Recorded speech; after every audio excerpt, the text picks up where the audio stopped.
大齐皇朝，齐皇统治无边疆域，疆域内有6大王国为父，宗门附庸王国，王国附庸皇朝。至于皇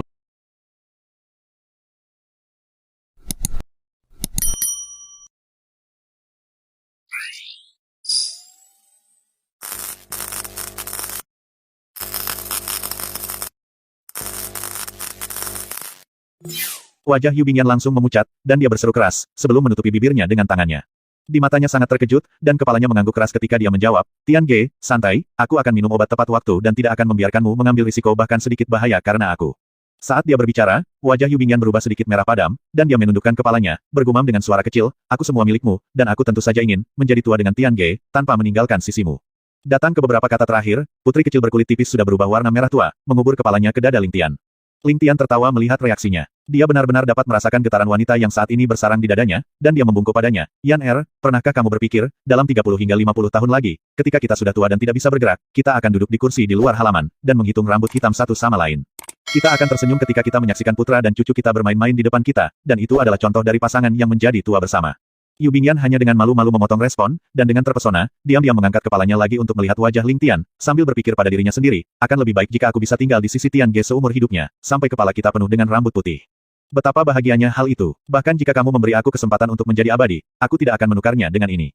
Sementara Yu Bingyan terus menikmati kebahagiaan, jarinya dengan lembut menelusuri lingkaran di dada Ling Tian, mereka entah bagaimana mencapai keadaan yang tenang, di mana kedua belah pihak puas dan bahagia tak terukur. Ling Tian tersenyum dan mengangguk. Terhadap gadis ini yang sepenuh hati mencintainya, ia hanya menunjukkan kasih sayang yang paling lembut padanya dari lubuk hatinya. Jadi, terhadap pikiran Yu Bingyan, bagaimana mungkin dia tidak tahu? Jika dia tidak menjelaskan kepadanya bahwa proses itu tidak berbahaya, kemungkinan besar, bahkan jika dia dipaksa untuk mengkonsumsi pelet saiklik besar, dia masih akan khawatir tentang potensi keuntungan dan kerugian. Saat ini, Ling Tian bertujuan untuk mendorong perhatian dan cintanya ke arahnya, menghubungkannya menyelesaikan penyakitnya dengan Ling Tian sendiri. Setelah itu ia akan melukis pemandangan masa depan yang indah sehingga bisa mendorongnya untuk terus hidup. Dia percaya bahwa dengan ini, rencana untuk membuatnya mengkonsumsi pelet akan berjalan tanpa hambatan, dan dia bisa menenangkan pikirannya terhadapnya. 3 bulan kemudian, ketika tubuh Yu Bingyan dipelihara dengan kondisi terbaik, Ling Tian kemudian akan mengambil kesempatan untuk menyapu semua racun dalam satu kali gerakan. Dengan tambahan Li Sui, dia secara alami memiliki ukuran kesuksesan yang lebih besar. Awalnya, Ling Tian berpikir untuk menyelesaikan masalah Divine Black Negative Meridian Yu Bingyan hari ini, tetapi setelah memindai melalui meridiannya dan menyadari bahwa dia telah meremehkannya, dia meningkatkan dosis konsumsi pelet saiklik besarnya. Tetapi dalam kasus ini, ketika mereka mengeluarkan racun es dari tubuhnya, mereka perlu memastikan bahwa khasiat medis sepenuhnya hilang dalam meridiannya, atau kekuatan pil akan sama menakutkannya. Tanpa saling membatasi meridian, dan dengan budidaya dangkal, dia pasti tidak akan mampu menahan kekuatan pelet siklik besar. 3 bulan, Ling Tian menghela nafas. Musim dingin juga baru akan terjadi dalam 3 bulan kemudian, dan cuacanya masih tidak sedingin itu. Namun, dia harus melakukan sesuatu dalam 3 bulan ini untuk mengisi waktunya. Memikirkannya, dia tidak pernah menyadari betapa cepatnya waktu terbang. Pada saat dia ingin berdiri lagi, dia mengetahui bahwa Yu Bingyan tanpa sadar tertidur di dadanya, sedikit senyum di sudut mulutnya. Tidurnya tidak diragukan lagi suara, dan melihat wajahnya yang lembut, Ling Tian secara naluriah merasa perlu untuk melindunginya. Dia jelas bahwa bagi Yu Bingyan untuk bisa tertidur lelap di siang hari, itu menunjukkan betapa khawatirnya dia dalam beberapa bulan terakhir dia pergi. Keadaan cemas Yu Bingyan juga akhirnya mengendur setelah melihat Ling Tian aman dan sehat, sehingga ia langsung tertidur setelah. Ling Tian merasa terharu, juga rasa terima kasih. Dia hanya diam di tempat, dengan ringan menopang tubuhnya. Lingkungan mereka masih sunyi, bahkan tanpa sedikit pun suara. Waktu seolah terbang tanpa suara beberapa hari terakhir. Dalam beberapa hari ini, Yu Bingyan telah tanpa lelah mempraktikkan kultivasinya setelah mengkonsumsi pelet. Li Sui memperluas pengetahuannya tentang berbagai kekuatan dan operasi courtyard. Xiao Yansui hampir menjadi gila mencoba mengelola akun keuangan yang berantakan, dan Ling Chen mengabaikan seluruh situasi. Kakinya seolah tidak menyentuh tanah saat dia berlari dari satu tempat ke tempat lain. Hanya yang nobel Ling kami yang memimpin hari-harinya dengan santai, setelah mengatur semua hal kepada bawahannya sehingga ia tidak perlu bertindak secara pribadi. Tertidur, berkultivasi, membaca buku-bukunya, menggoda Ling Chen di malam hari, tentu saja, dia melakukan lebih dari itu. Tapi hari-harinya dihabiskan dalam kebahagiaan riang. Sampai suatu hari, di jaringan intelijen halaman keluarga Ling yang mencakup 4 arah, Ling 9 yang bertanggung jawab atas intelijen timur berlari seperti angin puyuh ke halaman. Ada ekspresi panik di wajahnya dan dia benar-benar basah oleh keringat. Dalam beberapa saat, Ling Chen berjalan keluar dengan ekspresi serius, dan langsung pergi ke ruang belajar Ling Tian, yang nobel, aku takut timur sedang dalam masalah. Oh, kesulitan di timur. Ling Tian mengangkat kepalanya, apakah Ling Nine memberimu kabar? Itu benar, di pagi hari 3 hari yang lalu, Ling Nine gagal menerima berita apapun dari Li City. Bahkan hingga hari ini, belum ada kabar dari mereka. Sebaliknya, beberapa kota di sekitarnya telah mengirim sekitar 3 hingga 4 berita yang dikirim beberapa hari terakhir. Nada suara Ling Chen mencatat dengan serius, karena ini adalah pertama kalinya hal itu terjadi sejak jaringan intelijen didirikan. Agar hal ini terjadi secara kebetulan sebelum perang, itu bahkan lebih mencurigakan. Ling Tian dengan lembut mengetuk mejanya, bertanya, Li City. Bukankah itu yang berjalan secara horizontal melintasi rute maju Xiao Feng Yang dengan pasukannya? Betul sekali. Li City adalah layar pelindung di ujung timur Sky Bearing City. Jika jatuh, maka wilayah Meng, prefektur Zhou, dan kabupatenku semua akan dimusnahkan di bawah pasukan Xiao Fengyang. Setelah menembus kota-kota ini, jarak antara mereka dan Sky Bearing akan kurang dari 75 km. Selain itu, jaraknya terdiri dari tanah yang luas dan datar, dan tidak banyak tempat yang bisa kita pertahankan. Ling Chen berbicara dengan sedikit cemas. Sepertinya keluarga Xiao tidak bisa menahan kita pada akhirnya. Ling Tian tertawa, dan sinar cahaya yang mengerikan keluar dari matanya. Aku sebenarnya bermaksud untuk menyeret semuanya ke Southern Zheng, memungkinkan Dongfang Jinglei untuk mengumpulkan jumlah kekuatan yang layak sebelum menjepit Xiao Fengyang. Tetapi untuk berpikir bahwa rubah tua benar-benar mengambil inisiatif untuk menyerang terlebih dahulu, dan selanjutnya, menyerang kota yang jauh seperti kota Li.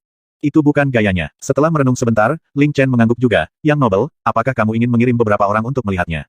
Ling Tian terkekeh mendengarnya. Chen, aku belum seharusnya kembali, kamu kepala kali ini, jadi apapun yang kamu ingin lakukan, kamu bisa melakukannya, aku akan memperhatikan dengan baik bagaimana kamu merencanakan strategi kamu, oke? Yang Nobel menggodaku lagi. Ling Chen menggeliat tubuhnya dengan malu. Namun, dia berhenti, dan dengan sungguh-sungguh melanjutkan, sementara jaringan intelijen kota Li rusak, 3 kota di sekitarnya masih beroperasi seperti biasa. Hipotesis aku adalah bahwa musuh hanya menyerang kota Li, dan tidak menyentuh 3 lainnya di sekitarnya. Kemungkinan besar, orang-orang kami tidak mengungkapkan rahasia kami. Atau yang lain, intelijen dari 3 daerah lain juga akan lumpuh.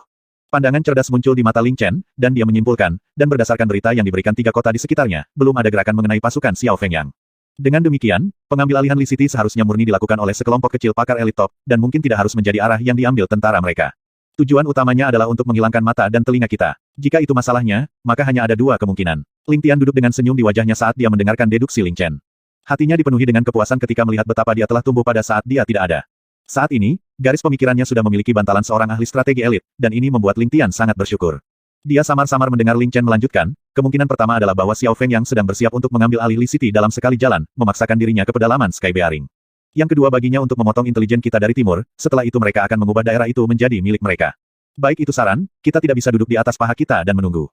Lalu, menurut pendapat kamu, opsi mana yang lebih mungkin? Ling Tian tersenyum. Sikap riangnya memungkinkan Ling Chen untuk sedikit menenangkan sarafnya yang lelah. Dia perlahan duduk, dan setelah beberapa saat mengerutkan kening, menjawab dengan ragu, Chen berpikir bahwa metode kedua lebih mungkin. Lagi pula, pasukan tunggal yang menginjak jauh ke dalam wilayah musuh berisiko dihancurkan, dan bagi seseorang dengan karakter Xiao Fengyang, itu tidak terlalu baik untuk melakukannya. Senyum pujian muncul, dan Ling Tian menindaklanjuti, jika itu pendekatan kedua, maka pihak mana yang akan lebih mungkin bergerak ke arah Xiao Fengyang? Ling Tian menyeringai ketika dia mengisyaratkan, di satu sisi, adalah 200.000 tentara kuat ayahku, berhadapan dengan Zheng Selatan. Di sisi lain, adalah Jenderal Shen dengan jumlah 150.000 tentara, menekan sisi antara Zhao Timur dan kami.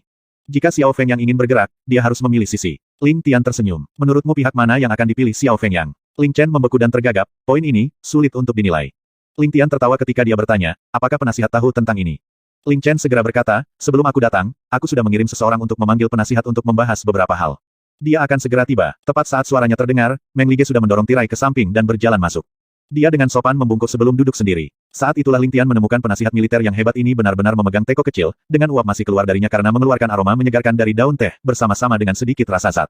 Tuan benar-benar tahu bagaimana menikmati hidup. Ling Tian tidak bisa menahan senyum. Meng Lige meremas matanya dengan puas ketika dia mengelus jenggotnya, berkata, sebagai seorang komandan, seseorang harus menjaga diri dari kesombongan dan ketidaksabaran.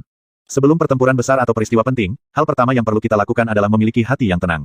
Hati yang kacau menyebabkan kekacauan di medan perang. Menenangkan hati seseorang melalui teh telah menjadi kebiasaan aku. Itu memang kebiasaan yang baik. Puji Ling Tian. Oh, teh tuan, bukankah itu jantung lotus yang ditiup angin? Ini memang hati angin teratai kering. Meng Lige menjawab dengan takjub. Yang Nobel memang roh yang baik hati, untuk bisa mengenalinya dengan satu aroma. Ini membuat aku takjub. Ling Tian tertawa, dan dengan hangat menjawab, jantung lotus yang dikeringkan angin mengeluarkan aroma yang pahit, tidak seperti jantung lotus yang dijemur. Meskipun juga jernih dan menyegarkan, ia tidak memiliki kepahitan astringen. Itu menyerupai plum masam selama bulan Mei, dengan sedikit tanda belum matang. Namun, aspek kasar yang tepat inilah yang membuat hati lotus begitu berharga. Deskripsi yang cerdas. Meng Lige segera bertepuk tangan dan memuji, tertawa terbahak-bahak. Ling Chen menatap kedua pria ini dengan sedikit frustrasi. Hal-hal sudah begitu berapi-api dengan orang-orang akan menyerbu halaman belakang mereka, tetapi kedua orang ini mulai berbicara tentang masalah waktu luang saat mereka melihat satu sama lain, membuatnya tidak dapat memahami apa yang terjadi. Setelah beberapa lama, Ling Chen akhirnya memiliki kesempatan untuk membawa topik itu kembali ke skenario perang. Ling Chen curiga bahwa jika dia tidak melakukan itu, kedua pria itu mungkin akan melanjutkan tentang topik teh ini sampai matahari terbenam dan burung-burung gagak pergi, karena ketika dia menyela, mereka berdua sudah pergi ke berbicara tentang pohon teh yang berusia ribuan tahun, bahkan tanpa niat untuk berhenti. Ada 3 musuh yang berbeda dari sisi yang berbeda yang menjadi gelisah di luar dan mungkin memulai perang kapan saja. Namun, salah satu sumber intelijen mereka benar-benar terputus selama waktu ini. Seberapa mengkhawatirkan hal ini? Tanda seru. Dari apa yang dilihat Ling Chen, bahkan konsep berat 1000 pon tergantung pada benang tipis tidak cukup untuk menggambarkan situasi genting ini, tetapi kedua pria ini benar-benar mulai membahas teh seperti itu bukan masalah mereka. Ling Chen tidak tahu apakah itu dia yang membuat gunung dari molehill atau apakah kedua pria itu hanya dengan sombong berpura-pura bahwa mereka tidak peduli. Namun, Apakah itu Ling Tian atau Meng Lige? Akankah salah satu dari mereka terlibat dalam perilaku seperti itu? Meng Lige terdiam saat mendengarkan Ling Chen mengulangi seluruh situasi sekali lagi. Sambil membelai jenggotnya, dia menoleh ke Ling Tian, aku punya ide kasar tentang situasi ini. Namun, apa yang dipikirkan bangsawan muda? Ling Tian memutar matanya, berpikir, kamu ahli strategi, bukan aku. Jika aku punya jawaban untuk setiap pertanyaan yang kamu ajukan kepada aku, lalu untuk apa aku masih membutuhkan kamu? Namun, dia mempertahankan ekspresi pasif, bukannya tertawa dan berkata, aku baru saja akan meminta penasihat aku untuk memimpin jalan keluar dari labirin ini dan mengurangi kebingungan aku. Meng Lige tersenyum dengan sadar, jika tersebar kabar bahwa Nobel muda kembali ke kemudi Sky Bearing, maka aku percaya keluarga Xiao tidak akan berani menjadi begitu terkendali dan memindahkan orang-orang kita sendiri. Lagi pula, legenda 1000 tahun dari Beyond Heavens satu tanda untuk satu kehidupan tidak pernah gagal, dan karena itu, jika kamu menjadi satu-satunya pengecualian, itu akan menyebabkan seluruh benua bergetar. Jika kami menambahkan judul solo kamu melawan 10.000 tentara, maka tidak ada yang berani memandang rendah kamu. Satu-satunya pilihan negara tetangga yang tersisa adalah bekerja sama dengan Zheng Selatan dan Zhao Timur, memobilisasi kedua pasukan untuk berurusan dengan Sky Bearing. Adapun keluarga Xiao, mereka malah akan bertindak sebagai nelayan untuk menuai imbalan ketika ketiga belah pihak terluka dalam perang. Itu adalah gaya Xiao Fengyang. Mengenai orang ini, aku telah meneliti 30 waktu aneh dari pertarungannya. Dia tidak dapat diprediksi dan penuh pengkhianatan. Namun, ia mengikuti modus operandi tertentu. Daripada mengincar pertempuran terbuka dan agung, dia lebih memilih untuk memperdaya musuh-musuhnya, dan kemudian dia menjatuhkan pukulan kejam dan fana pada mereka. Dengan cara ini, bukan hanya kerugiannya yang paling sedikit, keuntungannya juga yang terbesar. Pada titik ini, Ling Tian sudah tahu apa yang akan dikatakan Meng Lige, dan tidak bisa membantu tetapi menganggukkan kepalanya. Taktik semacam itu, meski penuh trik, niscaya menghasilkan manfaat paling besar. Namun, kelemahan mereka juga sangat jelas. Setelah kamu terbiasa dengan taktik ini, tidak mungkin bagi kamu untuk kembali setelah kamu merasakan manisnya kemenangan. Ini terutama berlaku untuk Xiao Fengyang. Untuk terbiasa dengan segala sesuatu dengan caranya sendiri dan digunakan untuk mengambil keuntungan, saat seseorang menerapkan psikologi terbalik padanya, dia akan jatuh dan keluarga Xiao akan makan kerugian besar. Meng Lige tersenyum. Saat ini, poin paling menguntungkan yang kita miliki adalah bahwa Xiao Fengyang masih tidak menyadari kembalinya bangsawan muda kita yang aman. Dengan demikian, tindakannya kali ini berarti ada alasan penting. Dia bukan seseorang yang akan membawa pasukannya untuk berbenturan dengan kita. Bagaimanapun, baik itu Grand Marshal Ling atau Jenderal Shen, mereka adalah orang-orang yang telah melalui ratusan pertempuran sengit dan tidak boleh dianggap enteng. Jika Xiao Fengyang berselisih dengan mereka, pertempuran tidak dapat berakhir dalam waktu singkat, dan jumlah kematian akan sangat besar. Begitu waktu berlalu, kekuatan tunggal pasukan Xiao akan terjebak, sehingga ia tidak akan mengambil bahaya ini secara tidak perlu. Ling Chen mengerutkan kening dan berkata dengan tak percaya dalam suaranya, penasihat Meng, maksudmu mengatakan bahwa tujuan keluarga Xiao bukanlah Sky Bearing. Jika itu masalahnya, mengapa mereka mengizinkan 3 kota kami yang lain untuk terus melaporkan berita kepada kami? Tidakkah mereka tahu bahwa begitu mereka pindah, kami akan menerima berita dan dapat bersiap di muka? Senyum tipis muncul di mulut Meng Lige sebagai tanggapan, ada 3 alasan mengapa aku sampai pada deduksi ini. Yang pertama, di mata orang luar, bangsawan muda itu tidak mendukung Sky Bearing, dan dengan pengejaran oleh Justice, sementara keluarga Ling masih memiliki Lady Ling Chen untuk menstabilkan masalah, itu pada akhirnya tidak cukup. Kedua, keluarga Ling kami telah mengirim 350.000 tentara untuk menenangkan hati orang-orang dan menunjukkan bahwa mereka tidak lemah, tetapi tidak peduli apapun, penjaga internal mereka masih cukup kosong. Selain itu, 2 jenderal telah mendekati halaman keluarga Ling untuk mengambil banyak tentara dan kuda, dan dengan demikian, kami tampaknya hanya kuat di permukaan. Terakhir, keluarga Ling berperang di 2 negeri yang terpisah, jika keluarga Xiao masuk dan melakukan serangan 3 cabang, maka pada saat itu, kami secara alami akan runtuh. Jadi, target keluarga Xiao kali ini tanpa ragu, Sky Bearing. Mereka mungkin bahkan tidak mengirim pasukan lengkap mereka, hanya memiliki pasukan 3.000 hingga 5.000 diam-diam menyelinap di malam hari dan menyerang keluarga Ling serta halaman keluarga Ling, serta menyebarkan berita bahwa bangsawan muda itu telah mati di tangan keadilan. Ketika kekacauan menyebar, maka tentara dapat mengirim tentara mereka, menuai manfaat terbesar dengan harga terkecil. Meng Lige tertawa, matanya menatap ke jauh, jika aku Xiao Fengyang, maka selain ini, tidak akan ada cara yang lebih baik. Dengan perilakunya yang konsisten, metode jenis ini juga memiliki probabilitas terbesar. Wajah Ling Chen jatuh. Jika ini masalahnya, maka berdasarkan kekuatan gabungan keluarga Xiao dan di atas surga, mengirimkan pasukan elit secara rahasia bukanlah masalah besar. Bahkan jika mereka tidak bisa menghapus keluarga Ling dari peta, dan bahkan jika mereka semua mati di Sky Bearing, perang kacau masih pasti akan terjadi. Saat ini, apa yang dibutuhkan keluarga Xiao adalah kekacauan seperti ini di Sky Bearing. Memancing di perairan yang bermasalah. Bahkan Zheng Selatan dan Zhao Timur semua mengharapkan situasi kacau seperti ini. Selama keluarga Ling dilemparkan ke dalam kekacauan, bahkan jika keluarga Ling terus menekan mereka itu akan tidak menguntungkan. Adapun keluarga Xiao sebagai pengaruh lainnya, apa yang mereka tunggu justru merugikan ini. Memanfaatkan desas-desus untuk mengipasi api, semua pasukan kemudian akan menyerang Sky Bearing. Dengan cara ini, itu akan menimbulkan masalah besar bagi keluarga Ling. Jika itu yang terjadi, lalu apa yang harus kita lakukan? Ling Chen memandang Ling Tian dan Meng Lige, tapi yang dia lihat adalah Ling Tian tersenyum seperti kucing Cheshire, sementara Meng Lige sedang membelai jenggotnya dengan malas, menyebabkannya secara tidak sadar bersantai. Cener, tenang, karena penasihat kami sudah melihat melalui niat pihak lain, bagaimana mungkin dia tidak punya solusi? Ling Tian tersenyum ke arah Meng Lige, karena aku sudah menangani komando tentara untuk Mister, maka semuanya akan diserahkan kepada kamu. Ling Tian di sini akan bersembunyi seperti seorang prajurit kecil, mendengarkan perintah Mister. Bagaimana itu bisa terjadi? Hanya ketika masalah ini terjadi, aku tiba-tiba mengetahui betapa yang nobel yang berpandangan jauh ke depan, serta seberapa mendalam skema kamu berjalan. Meng Lige tersenyum penuh hormat pada Ling Tian. Yang Noble jelas telah menyiapkan segalanya sebelumnya tentang perang ini, dan Lige sebenarnya hanya mengambil semua upaya kamu dan menggunakan kekuatan kecilku untuk melaksanakannya. Bisakah Tuan menjelaskan, panggung seperti apa yang Noble atur? Ling Chen membelalakkan matanya karena terkejut. Ling Tian sudah menangani komando untuk Meng Lige, jadi mengapa dia mengatakan itu adalah upaya Ling Tian? Dari penampilan mereka, sepertinya mereka tidak saling meniup trompet. Bertahun-tahun yang lalu, Noble muda telah memisahkan sistem intelijen menjadi satu di tingkat permukaan, dan satu yang disembunyikan. Hal ini harus diketahui oleh Nyonya Chen, kan? Meng Lige menghela nafas secara emosional, siapa yang mengira bahwa 4 cabang kecerdasan keluarga Ling akan benar-benar mengguncang dunia sehingga dengan kekuatan yang sulit didapat dengan kekuatan yang jarang terlihat di dunia. Tidak hanya elit personel di antara elit, kerahasiaan organisasi membuat orang menghela napas heran. Untuk berpikir bahwa Yang Noble masih memiliki jaringan intelijen lain yang tidak terkait, Crystal Pavilion. Keterampilan Crystal Pavilion tampaknya tidak di bawah kecerdasan permukaan, dan bahkan menunjukkan tanda-tanda melampaui itu. Meng Lige menghela nafas sekali lagi dengan takjub, karena itu, tidak peduli bagaimana musuh menghancurkan kecerdasan permukaan keluarga Ling kami, selama Crystal Pavilion ada, tidak akan ada kekhawatiran mengenai laporan intelijen kami. Aku percaya Yang Noble sudah merencanakan untuk tujuan seperti itu sejak awal. Jadi, ini memberitahuku betapa bijaksananya bangsawan muda, untuk merencanakan sejauh ini dari awal. Ling Tian agak kagum. Diam-diam dia mendirikan Crystal Pavilion sebenarnya untuk membuat segalanya lebih mudah bagi dirinya sendiri, serta menciptakan sumber penting lain untuk merampas kekayaan orang. Berpikir bahwa karena perselingkuhan dengan keluarga Xiao ini, dia sebenarnya dianggap mempersiapkan hari hujan oleh Meng Lige. Malu, dia benar-benar malu. Ling Tian tertegun tak mampu berkata-kata, berpikir pada dirinya sendiri, advisor penasihat hebat aku, kamu benar-benar berpikir terlalu tinggi tentang aku. Bahkan jika aku harus merencanakan ke depan, itu tidak bisa sampai pada titik aku akan menjelaskan kehilangan personil aku, kan? Mungkinkah aku merencanakan beberapa tahun sebelumnya untuk mengorbankan para elit yang aku ajarkan dengan susah payah sehingga aku dapat membuktikan rabun jauh aku? Itu terlalu bodoh. Namun, melihat ekspresi mengagumi Meng Lige, Ling Tian hanya bisa mengelus dagunya dan tertawa pahit pada dirinya sendiri. Dan karena kita memiliki Crystal Pavilion sebagai bidak catur tersembunyi, apapun yang direncanakan keluarga Xiao, kita akan dapat melakukan serangan balik. Adapun spekulasi aku, Meng Lige dengan sungguh-sungguh berbicara sambil mengangkat cangkirnya untuk menyesap, aku akan menggunakan kebiasaan asli Xiao Feng yang dalam menyimpulkan rencana. Namun, strategi tidak pernah bisa mengikuti perubahan mendadak, dan ini mungkin tidak benar-benar terjadi. Sementara aku berani mengatakan aku memiliki kepercayaan diri dalam hal ini, kita masih harus bersiap untuk kemungkinan. Dengan demikian, mulai sekarang, semua jaringan intelijen milik keluarga Ling akan menyamar. Ini untuk membuat keluarga Xiao berpikir bahwa kita berusaha menghindari kerugian dan menarik kembali orang-orang kita. Dengan demikian, ini akan memungkinkan kita untuk membuat mereka mati rasa sementara kita melacak tindakan mereka melalui Crystal Pavilion.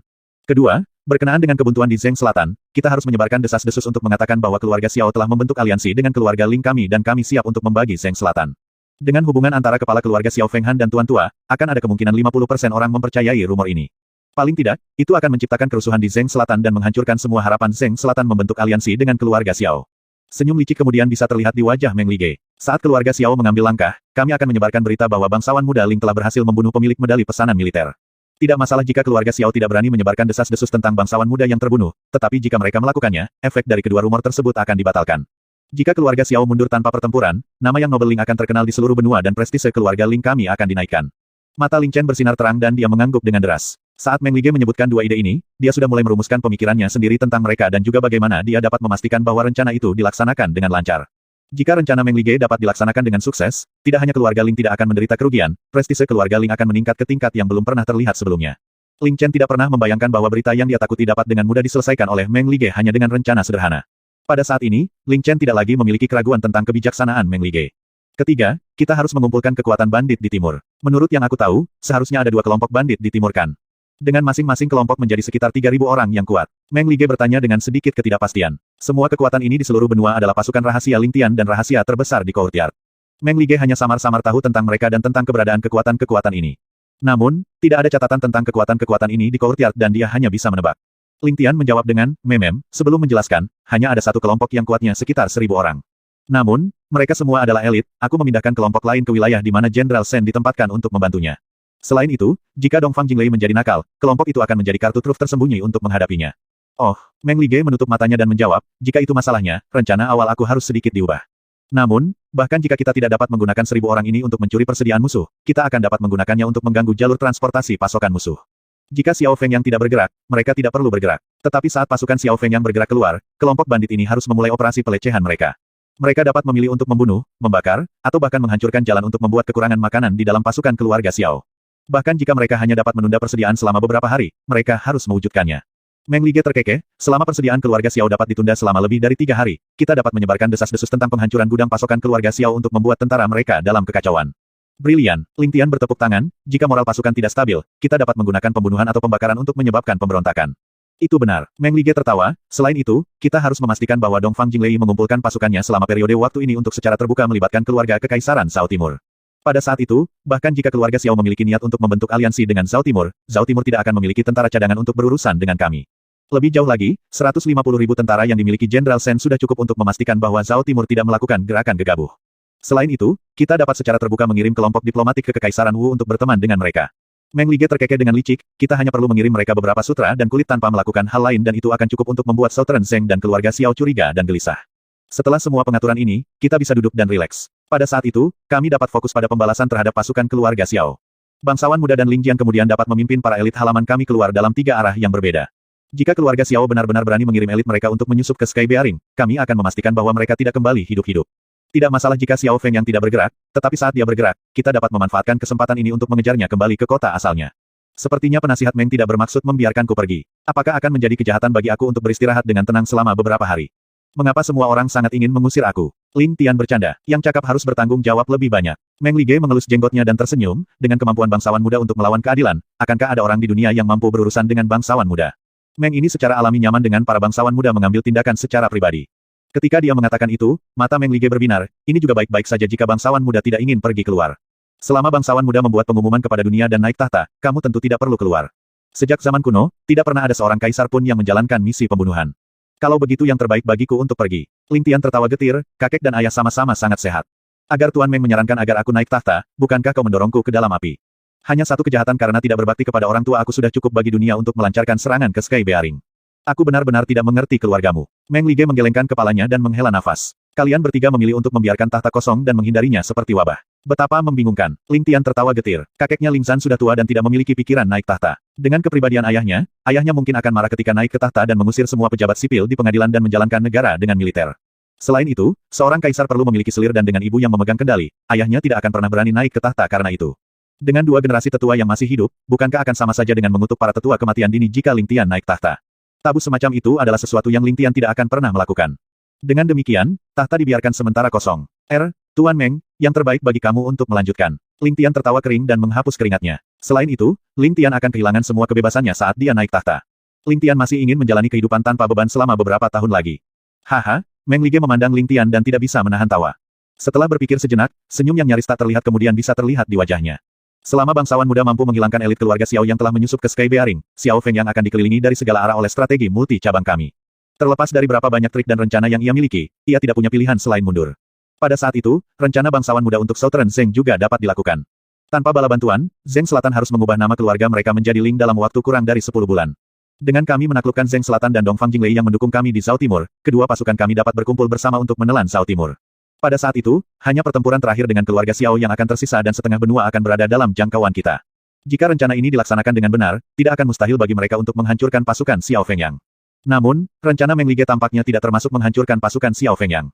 Ling Chen tidak bertanya dengan ragu, apakah penasihat berarti bahwa bahkan jika kita memiliki kesempatan untuk memusnahkan Xiao Fengyang, kita tidak boleh mengambilnya tetapi membiarkannya pergi. Bukankah kita akan membiarkan harimau kembali ke bukit? Itu benar. Meng Lige memandang Ling Chen dengan pujian sebelum menjelaskan, keluarga Xiao adalah tokoh keuangan nomor 1 dan bahkan mendapat dukungan dari Above Heavens. Ini bukan saatnya bagi kita untuk terlibat dalam pertempuran habis-habisan dengan mereka. Selain itu, mereka telah mengirim 300.000 tentara kali ini dan jika kita menghabisi pasukan Xiao Fengyang, keluarga Xiao pasti akan membalas dengan kekuatan penuh. Pada saat itu, bahkan jika kita dapat meraih kemenangan, itu akan menjadi sesuatu yang pirik. Ini akan mempengaruhi rencana kami dengan Zheng Selatan dan Zhao Timur juga dan jika mereka mengganggu pertempuran kami dengan keluarga Xiao, kami mungkin akhirnya kalah. Jadi, ini bukan waktu terbaik untuk berurusan dengan keluarga Xiao dan bahkan jika mereka sudah ada di mulut kita harus memuntahkan mereka. Meng Lige lalu menghela nafas dalam-dalam, situasi dapat berubah secara drastis hanya dalam sekejap dan kita tidak bisa berharap terlalu banyak dari Dongfang Jinglei. Jika situasinya tidak menguntungkan bagi kita, Dongfang Jinglei mungkin akan menusuk kita dari belakang. Hal terpenting yang harus kita lakukan sekarang adalah menyelesaikan Zheng Selatan sebelum keluarga Yu menelan kekaisaran Wu. Jika keluarga Yu berhasil sebelum kita akan membiarkan punggung kita terbuka ke arah musuh. Selain itu, musuh ini adalah yang paling kuat di dunia. Ini adalah sesuatu yang tidak boleh kita biarkan terjadi. Kata-kata Tuan itu benar. Ling Tian memandang Ling Chen, satu hal lagi, karena aku sudah memutuskan untuk menjadikan Xiao Yan. Aku wanita, aku harus membuat pertimbangan yang tepat ketika berhadapan dengan keluarga Xiao. Sehubungan dengan eselon atas keluarga Xiao, yang terbaik adalah jika aku tidak membunuh mereka. Karena dia sudah menjadi wanita aku tidak bisa membuatnya sedih dan menjepitnya di antara aku dan keluarganya. Bukan hanya keluarga Xiao, ini akan sama untuk keluarga Yu juga. Keluarga Yu bisa dihancurkan, keluarga Xiao bisa dihancurkan, tapi aku harus memberi Yu Bingyan dan Xiao Yansui penjelasan. Sama seperti bagaimana mereka berdua memilih aku sebagai lawan keluarga mereka, aku memiliki tugas untuk memastikan kebahagiaan mereka, kata Ling Tian dengan sungguh-sungguh. Jadi, kita harus sangat berhati-hati dengan tindakan kita. Adapun yang lain, kita bisa melakukan seperti yang dikatakan penasihat dan aku tidak punya apa-apa untuk ditambahkan. Pengaturan militer sangat sempurna dan aku sangat puas. Ling Tian menatap Meng Lige dan tersenyum. Terima kasih bangsawan muda. Meng Lige berdiri dan membungkuk. Ling Tian kemudian menjawab dengan tulus, penasihat terlalu sopan. Jika aku tidak mempercayai penasihat, mengapa aku menahan kamu di sini? Karena aku mempercayai penasihat militer, aku tidak akan meragukan keputusan kamu. Ling Tian memandang Meng Lige dengan serius, bahkan jika itu salah, aku tidak akan ragu. Bahkan jika itu salah, aku tidak akan ragu. Pada saat itu, tubuh Meng Lige menggigil, dan dia merasakan aliran darah panas melonjak di dalam dirinya, mengubah wajahnya menjadi kemerahan. Dia menahan diri, hanya tersenyum lembut, tapi orang bisa melihat rim matanya memerah. Ling Tian tertawa dan menepuk pundaknya sebelum berbalik ke Ling Chen. Perintah itu akan diturunkan olehmu. Para elit yang menembak akan dipilih secara pribadi oleh Ling Jian, dan ketika mereka siap untuk bergerak, meminta Ling Jian untuk melapor padaku akan cukup. Ling Chen dengan hormat memanggil sebelum berbalik untuk pergi, langkah kakinya ringan dan anggun. Di dalam hatinya, masih ada beberapa bentuk kebahagiaan. Orang harus tahu bahwa kata-kata Ling Tian sebelumnya akan dianggap sangat lembut di mata seorang penasihat militer. Bahkan mungkin mempengaruhi seluruh operasi, tetapi untuk Ling Chen, dia bisa merasakan kehangatan dalam kata-kata itu. Itu menunjukkan betapa sentimental Ling Tian adalah sebagai pribadi. Meskipun dia mungkin kejam dan bahkan tercela bagi musuhnya, dia akan sepenuhnya melindungi bangsanya sendiri, baik itu Xiao Yansui, Yu Bingyan, atau bahkan dia. Kalau dipikir-pikir, ketika dia memberontak terhadap Long Xiang, bukankah itu karena dia, gadis pelayan ini? Dengan Xiao Yansui dan Yu Bingyan, satu milik keluarga Yu dan satu keluarga Xiao. Keduanya berasal dari keluarga berpengaruh yang merupakan hambatan terbesar bagi Ling Tian untuk mendapatkan semua di bawah langit. Namun, Ling Tian sebenarnya bisa keluar dengan keputusan yang mengejutkan untuk memastikan kesejahteraan emosional para wanitanya. Jika dibandingkan dengan karakter kejam lainnya, siapa lagi yang peduli pada sesuatu selain ambisinya?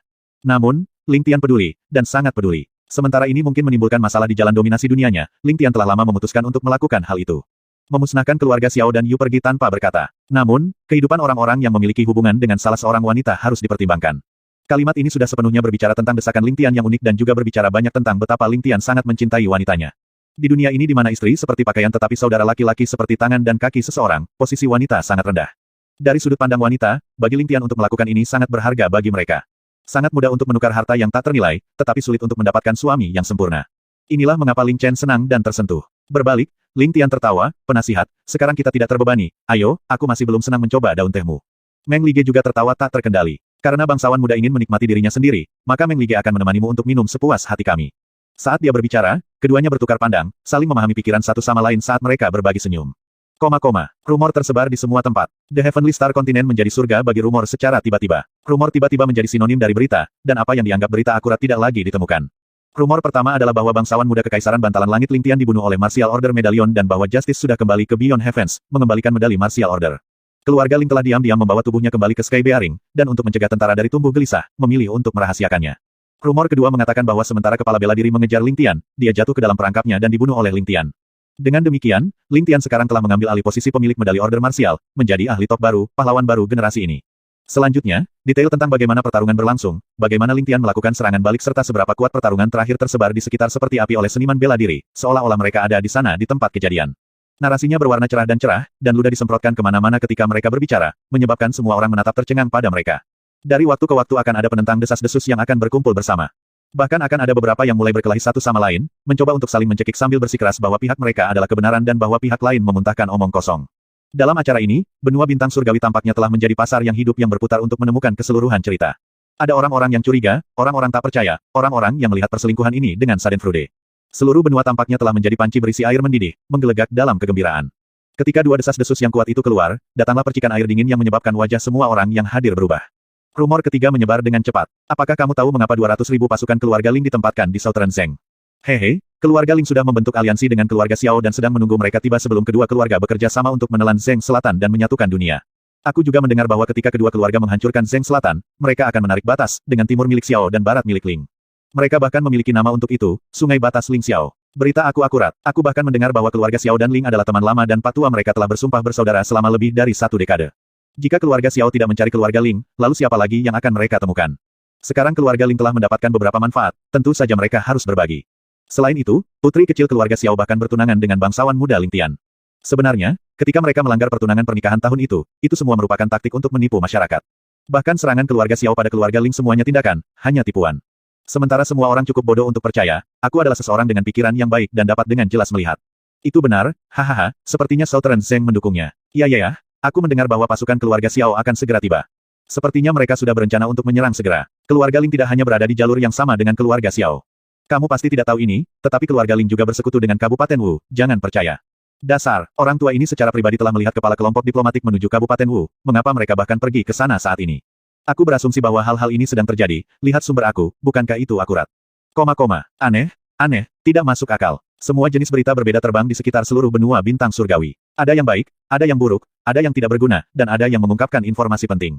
Seluruh bintang surgawi tampak seperti biji popcorn dalam panci yang dipanaskan, dengan berbagai rumor bermunculan dan terbang ke seluruh penjuru dunia yang mirip dengan belalang, membuat kerumunan orang menjadi hiruk-pikuk. Kecepatan penyebaran berita lebih cepat daripada badai dan meledak ke setiap celah yang mungkin ada di benua. Di Wei Utara, Yu Menlou duduk dengan wajah serius untuk waktu yang lama ketika dia mendengarkan semua rumor yang menyelimuti dunia. Akhirnya, dia mengirimkan satu-satunya perintahnya, semua pasukan harus bergerak, dan dalam waktu sesingkat mungkin, menduduki Han Barat. Kirim berita ketiga kepala pavilion, kumpulkan 500 orang, dan bersama-sama dengan Tuan Muda kedua dan ketiga, untuk terlibat di atas surga. Hanya kesuksesan yang diizinkan. Ketika para ahli keluarga Yu yang pergi ke Sky Bearing kembali ke Bright Jade City dengan compang camping setelah dikalahkan, Yu Menlou hampir muntah mulut darah karena marah. Itu adalah setengah dari kekuatan keseluruhan White Jade Experts di keluarga Yu. Tidak disangka mereka hampir musnah. Dia tidak berbicara, hanya menyikat lengan bajunya sebelum pergi, sikap aslinya yang tenang dan tidak tergerak sudah tidak ada lagi. Beberapa hari berikutnya, keluarga Yu jatuh ke dalam keheningan yang menindas, dengan semua keluarga yang mati bersedih menangis di seluruh, membuat Yu Menlou sakit kepala hebat. Ini diikuti oleh kemunculan salah satu dari 3 sekte tersembunyi di masa lampau, Above Heavens, 500 penunggang kuda benar-benar berani muncul di Bright Jade City, dan apa yang membuat Yu Menlou benar-benar marah adalah bahwa mereka datang dengan salam dunia yang pesiar, mencari penyelesaian perselisihan untuk murid mereka. Metode mereka bahkan lebih jelas untuk kedua belah pihak mengirim seorang ahli dan bertarung. Apakah mereka menang atau kalah, masalah itu akan diselesaikan. Awalnya ini adalah metode yang paling umum untuk menyelesaikan masalah, tetapi mendengar permintaan ini sekarang membuat Yu Menlou tertekan tanpa akhir. Masalah pertama adalah bahwa elit keluarga Lei akan segera tiba, dan yang kedua adalah saat yang penting untuk mengumpulkan pasukan mereka melawan Han Barat. Ketiga, pasukan yang kalah baru saja kembali dari Sky Bearing dengan kerugian hingga 90% dan mereka bahkan tidak memiliki orang yang kembali tanpa cedera, meninggalkan keluarga dalam suasana cemas dan tertekan. Untuk sekte di atas surga untuk memilih metode ini untuk mencari keadilan dapat dianggap sebagai waktu terbaik bagi mereka. Ini adalah saat ketika keluarga Yu berada pada titik terendah. Saat ini, Yu Menlou merasa sakit kepala atas pengaturan pasukan. Para ahli dari setiap pasukan tidak dapat ditransfer ke sini. Juga, dia tidak mau mengubur 500 murid di atas surga di sini. Yang pertama akan menyebabkan kerugian besar dan yang kedua, di atas surga adalah dukungan untuk keluarga Xiao dan merupakan musuh utama Ling Tian. Jika dia ingin menenangkan orang-orang di atas surga, bukankah itu akan membuat Ling Tian tenang? Dia awalnya bermaksud untuk menggunakan orang-orang yang dikirim ke Sky Bearing karena mereka sudah mengekspos diri mereka sendiri, tetapi melihat pasukan compang camping, Yu Menlou benar-benar kehilangan kata-kata. Setelah mendengar bahwa Yu Zankong, seorang penatua dan ahli dalam keluarga, disergap oleh keluarga Sui serta seorang ahli dan sangat takut sehingga dia tidak bisa tidur dan bahkan membasahi celananya, harapan seperti apa yang masih bisa dia miliki terhadap pasukan yang dikirim ke Sky Bearing. Selanjutnya, setelah memikirkan bagaimana dia sebenarnya secara tidak sadar membantu Ling Tian, Yu Menlou bahkan lebih tertekan. Mereka berdua benar-benar bertaruh-taruhan, taruhan besar sebesar surga sendiri. Dalam 5 tahun, pertarungan terakhir di bawah langit. Tapi keluarga Xiao yang terkutuk itu seharusnya diurus oleh Ling Tian. Semakin lemah kekuatan dan pengaruh mereka, semakin mudah Ling Tian harus mengalahkan mereka, dan kemungkinannya juga akan lebih tinggi. Namun, Yu Menlou harus menyelesaikan masalah dengan Above Heavens terlebih dahulu. Mereka sudah mengetuk pintu depan rumahnya, demi kebaikan. Bisakah dia memilih untuk mengabaikannya? Akankah surga di atas bahkan mengizinkannya? Selain itu, masalah ini benar-benar tidak ada hubungannya dengan Ling Tian dan surga atas sendiri yang mencarinya. Titik awalnya adalah kesalahan bangsawan muda ketiga dari keluarga Yu. Memikirkan putranya yang gagal memenuhi harapannya, amarah Yu Menlou semakin memanas. Dengan demikian, Yu Menlou sangat marah beberapa hari terakhir. Ini sama baiknya dengan memotong semua kontak, namun masalah masih jatuh dari langit. Masalah orang lain sebenarnya menjadi masalah aku. Apakah mereka mengambil keluarga Yu sebagai lumpur di jalanan sekarang? Untuk berpikir di atas surga masih menganggap diri mereka sebagai salah satu dari 3 sekte tersembunyi besar, sementara ayah di sini tidak mampu menyinggung kamu, jangan berpikir bahwa aku menempatkan kamu semua di mata aku. Sama seperti Yu Menlou memikirkan bagaimana membebaskan diri dari kekacauan ini, rumor mulai terbang, seperti selimut yang membungkus seluruh dunia di dalamnya. Pada saat ini, Yu Menlou memutuskan. Orang lain mungkin tidak tahu, tetapi dia yang melihat dari luar tahu persis apa yang diisyaratkan rumor itu. Setelah memberikan perintah, dia berjalan berat menuju jendelanya, menatap awan-awan tinggi di selatan, ketika rasa urgensi menguasai hatinya. Ling Tian telah kembali ke Sky Bearing. Pelaku di balik semua skema ini pastilah dia. Dan berita ini berarti, musuh terbesarnya sebenarnya telah lolos dari cengkeraman keadilan kematian. Memikirkan bahwa orang yang dia takuti sebenarnya tidak bisa membunuh musuh terbesarnya hari ini. Justice, pemilik medalion order medalion dan pakar nomor 1, sebenarnya gagal membunuh seorang anak berusia kurang dari 20 tahun yang belum selesai menumbuhkan rambutnya. Ini seharusnya menjadi lelucon, tetapi lelucon ini benar-benar berubah menjadi kenyataan. Semua item berita disaring sekaligus melalui pikiran Yu Menlou. Mereka berkumpul menjadi panah yang kepalanya menunjuk ke arah tertentu, selatan. Ling Tian siap untuk mengambil tindakan terhadap Zheng Selatan. Perintah sebelumnya adalah serangan balik dari Yu Menlou. Yang terakhir menghela nafas. Skema apa yang bagus? Itu bisa menghancurkan seseorang tanpa menggunakan kekuatan apapun. Hanya dengan selimut desas-desus yang tersebar, Southern Zheng sudah tidak punya pilihan selain ditekan. Southern Zheng mungkin tidak akan bertahan lama, sehingga untuk mencegah Ling Tian menaklukkannya, keluarga Yu harus terlebih dahulu mengambil alih Han Barat untuk memegang keuntungan di tangan mereka. Sinar dingin terpantul dari mata Yu Menlou, dan tangan yang mencengkeram kursinya secara tidak sadar mengerahkan kekuatannya, dan dengan suara, kaca kayu itu digiling menjadi sedikit di telapak tangannya. Selama waktu yang sama, di dalam Ling Family Courtyard, semuanya berjalan secara metodis dan terorganisir. Kota-kota di sekitar Li City masih terus mengirimkan intelijen dari waktu ke waktu, isinya hampir sama. Setelah Ling Chen menerima berita itu, dia mengirimkan perintah agar mereka menyamar dan tidak mengirim laporan lagi, dan alih-alih menunggu perintah berikutnya. Adapun Crystal Pavilion, berita mereka masih terus mengalir tanpa henti ke Ling Family Courtyard. Ada dua item berita yang menarik perhatiannya. Pada malam ke-19, pasukan Xiao Feng yang diam-diam bergeser sekitar 1,5 km, mendirikan kemah dekat hutan. Pada malam hari, tidak ada gerakan, bahkan lampu. Mata-mata yang diduga bermain curang itu belum dapat melihat sesuatu yang aneh dan merasa aneh. Pada pagi ke-20, ketika tentara Xiao mulai memasak makanan mereka, puluhan ribu tentara berjongkok dan melewati latihan militer mereka, gerakan mereka sangat kuat. Setelah itu, mereka kembali ke kemah dan mulai memeriksa kuda dan perbekalan mereka. Namun, setelah latihan, tentara Xiao bergeser sekali lagi dari kanan ke kiri, membiarkan sisi kanan ekstrim mereka kosong, dan berpisah dari jalan setapak dan hutan. Dua bit berita ini tampaknya tidak memiliki pesan penting atau masuk akal, tetapi setelah disaring, berita itu segera ditangkap oleh Meng Lige dan Ling Tian. Memang tidak keluar dari harapan penasihat. Sepertinya keluarga Xiao sudah mulai bergerak, dan sepertinya kita telah menghitung dengan benar. Ling Tian tersenyum ketika menatap Meng Lige dengan kagum. Betul sekali, membuat kemah dekat atau di dalam hutan seperti biasa menjadi tabu bagi pasukan. Salah satu alasannya adalah rasa takut akan api, dan alasan lainnya adalah rasa takut akan mata-mata. Dengan demikian, Xiao Feng yang hanya berkemah di sana selama 1 malam sebelum dengan cepat pergi. Meng Lige tertawa, namun, 1 malam waktu akan cukup untuk membuat sepasukan 10.000 orang terbagi menjadi beberapa bagian kecil, menyaring kekuatan utama dan pindah ke lokasi lain dengan meminjam pohon sebagai penutup. Ketika mereka bergabung bersama pada akhirnya, mereka kemudian akan dapat melakukan serangan secepat kilat. Dia tersenyum dengan tenang. Jika seseorang tidak terbiasa dengan bagaimana Xiao Feng yang bertindak, maka mereka akan dibutakan dari kebenaran bahkan dengan dua informasi ini. Kelompok yang terpisah pasti akan menjadi elit, dan tidak akan terdiri dari terlalu banyak. Setelah menyelinap ke Sky Bearing, mereka pasti akan memiliki titik pertemuan. Yang harus kita lakukan sekarang adalah mengungkap tempat pertemuan mereka, menerapkan kekuatan langsung, dan menghancurkan mereka. Itu akan menjadi skenario terbaik. Ling Chen dan Ling Tian mengangguk. Karena mereka sadar bahwa orang-orang ini datang ke Sky Bearing, maka menemukan mereka tidak akan menjadi masalah yang sulit. Kelompok ini harus memiliki kekuatan di atas 1.000 tetapi di bawah 5.000. Namun, jika mereka ingin mengandalkan grup ini untuk melemparkan Sky Bearing ke dalam kekacauan, itu tidak cukup, sehingga harus ada elemen tambahan di dalam rencana ini. Aku percaya bahwa ketika mereka bertindak, pasukan Xiao Feng yang pasti juga akan berkoordinasi dengan tipuan untuk mengakomodasi mereka. Mungkin ketiga angkatan bersenjata mereka benar-benar akan menyerang. Ini juga mengapa dia melumpuhkan intelijen dari Li City, yang merupakan satu-satunya penghalang antara dia dan Sky Bearing, tetapi bukan 3 kota lainnya. Dia juga ingin menggunakan laporan yang salah dari 3 kota lain untuk menyesatkan kita ketika dia melakukan tugasnya, untuk mengalihkan perhatian kita, yang memungkinkan para penyusup mencapai kesuksesan terbesar. Meng Lige mengerutkan kening saat dia melanjutkan, memecahkan masalah ini adalah yang terpenting. Bagaimanapun, keluarga Xiao dapat bergerak kapan saja, dan inisiatifnya tidak bersama kita. Kita harus menemukan penyusup itu sebelum mereka dapat mengaktifkan tipuan mereka, beralih dari pasif menjadi pihak aktif. Ada kesulitan tertentu untuk ini, tetapi harus ada indikasi jejak mereka. Karena Xiao Feng yang menurunkan Li City, maka pasukan elit pasti akan datang dari gerbang terdekat dengan itu. Mengikuti rute ini, tidak akan terlalu sulit untuk menggali mereka, karena Sky Bearing, pada akhirnya, adalah wilayah kita. Ling Tian berdiri ketika dia menyeringai, ini bukan hanya tidak terlalu sulit, tetapi juga semudah membalikkan tangan. Mister telah merencanakan ini dengan cermat kali ini, mencakup semua kemungkinan celah. Sekarang giliran kita untuk mengikat ujung yang longgar. Meng Lige hanya melambaikan tangannya, tawa berbinar di matanya, aku hanya terbatas sebagai sarjana, hanya bisa menggunakan mulutku. Yang nobel adalah orang yang memiliki kemampuan nyata, dan Lige di sini akan memberi selamat sebelumnya atas keberhasilan kamu. Ling Tian tertawa riang, tapi niat membunuh yang tebal sudah mulai berkumpul di ekspresinya. Karena mereka memiliki keberanian untuk datang ke wilayah bangsawan ini untuk memulai pertarungan, maka mereka lebih baik bersiap untuk meninggalkan kehidupan mereka. Malam itu, Ling Tian, Jian, dan Qi mengumpulkan 500 elit tanpa pemberitahuan sedikitpun, diam-diam menyelinap keluar dari Ling Family Courtyard dan menuju ke timur. Kuda-kuda yang berlari kencang terdengar seperti hujan lebat, dan ketika Asura bergerak, ia membawa langit yang penuh dengan niat membunuh. Di depan kita adalah kota Tai. Ling Jian mengacungkan kuda berkudanya, saat dia terkekeh, jika ada orang dari keluarga Xiao yang ingin memasuki Sky Bearing dari kota Li, tempat ini tidak bisa dihindari. Meskipun Tai City kecil, ia ada sebagai benteng strategis, dengan gunung yang berjarak sekitar 10 km dari gerbang timur. Itu diapit oleh 2 gunung, jadi kecuali keluarga Xiao memilih untuk tidak masuk dari arah kota Li, mereka akhirnya akan berakhir di tempat ini.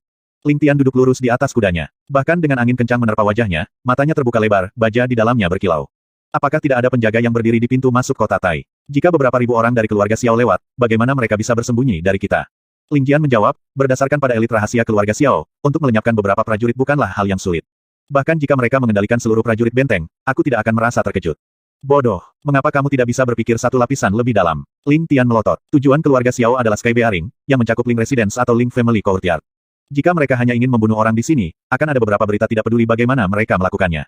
Pihak aku akan segera menerima berita paling lambat dalam sehari, dan pada saat itu, bagaimana mereka bisa melakukan misi mereka.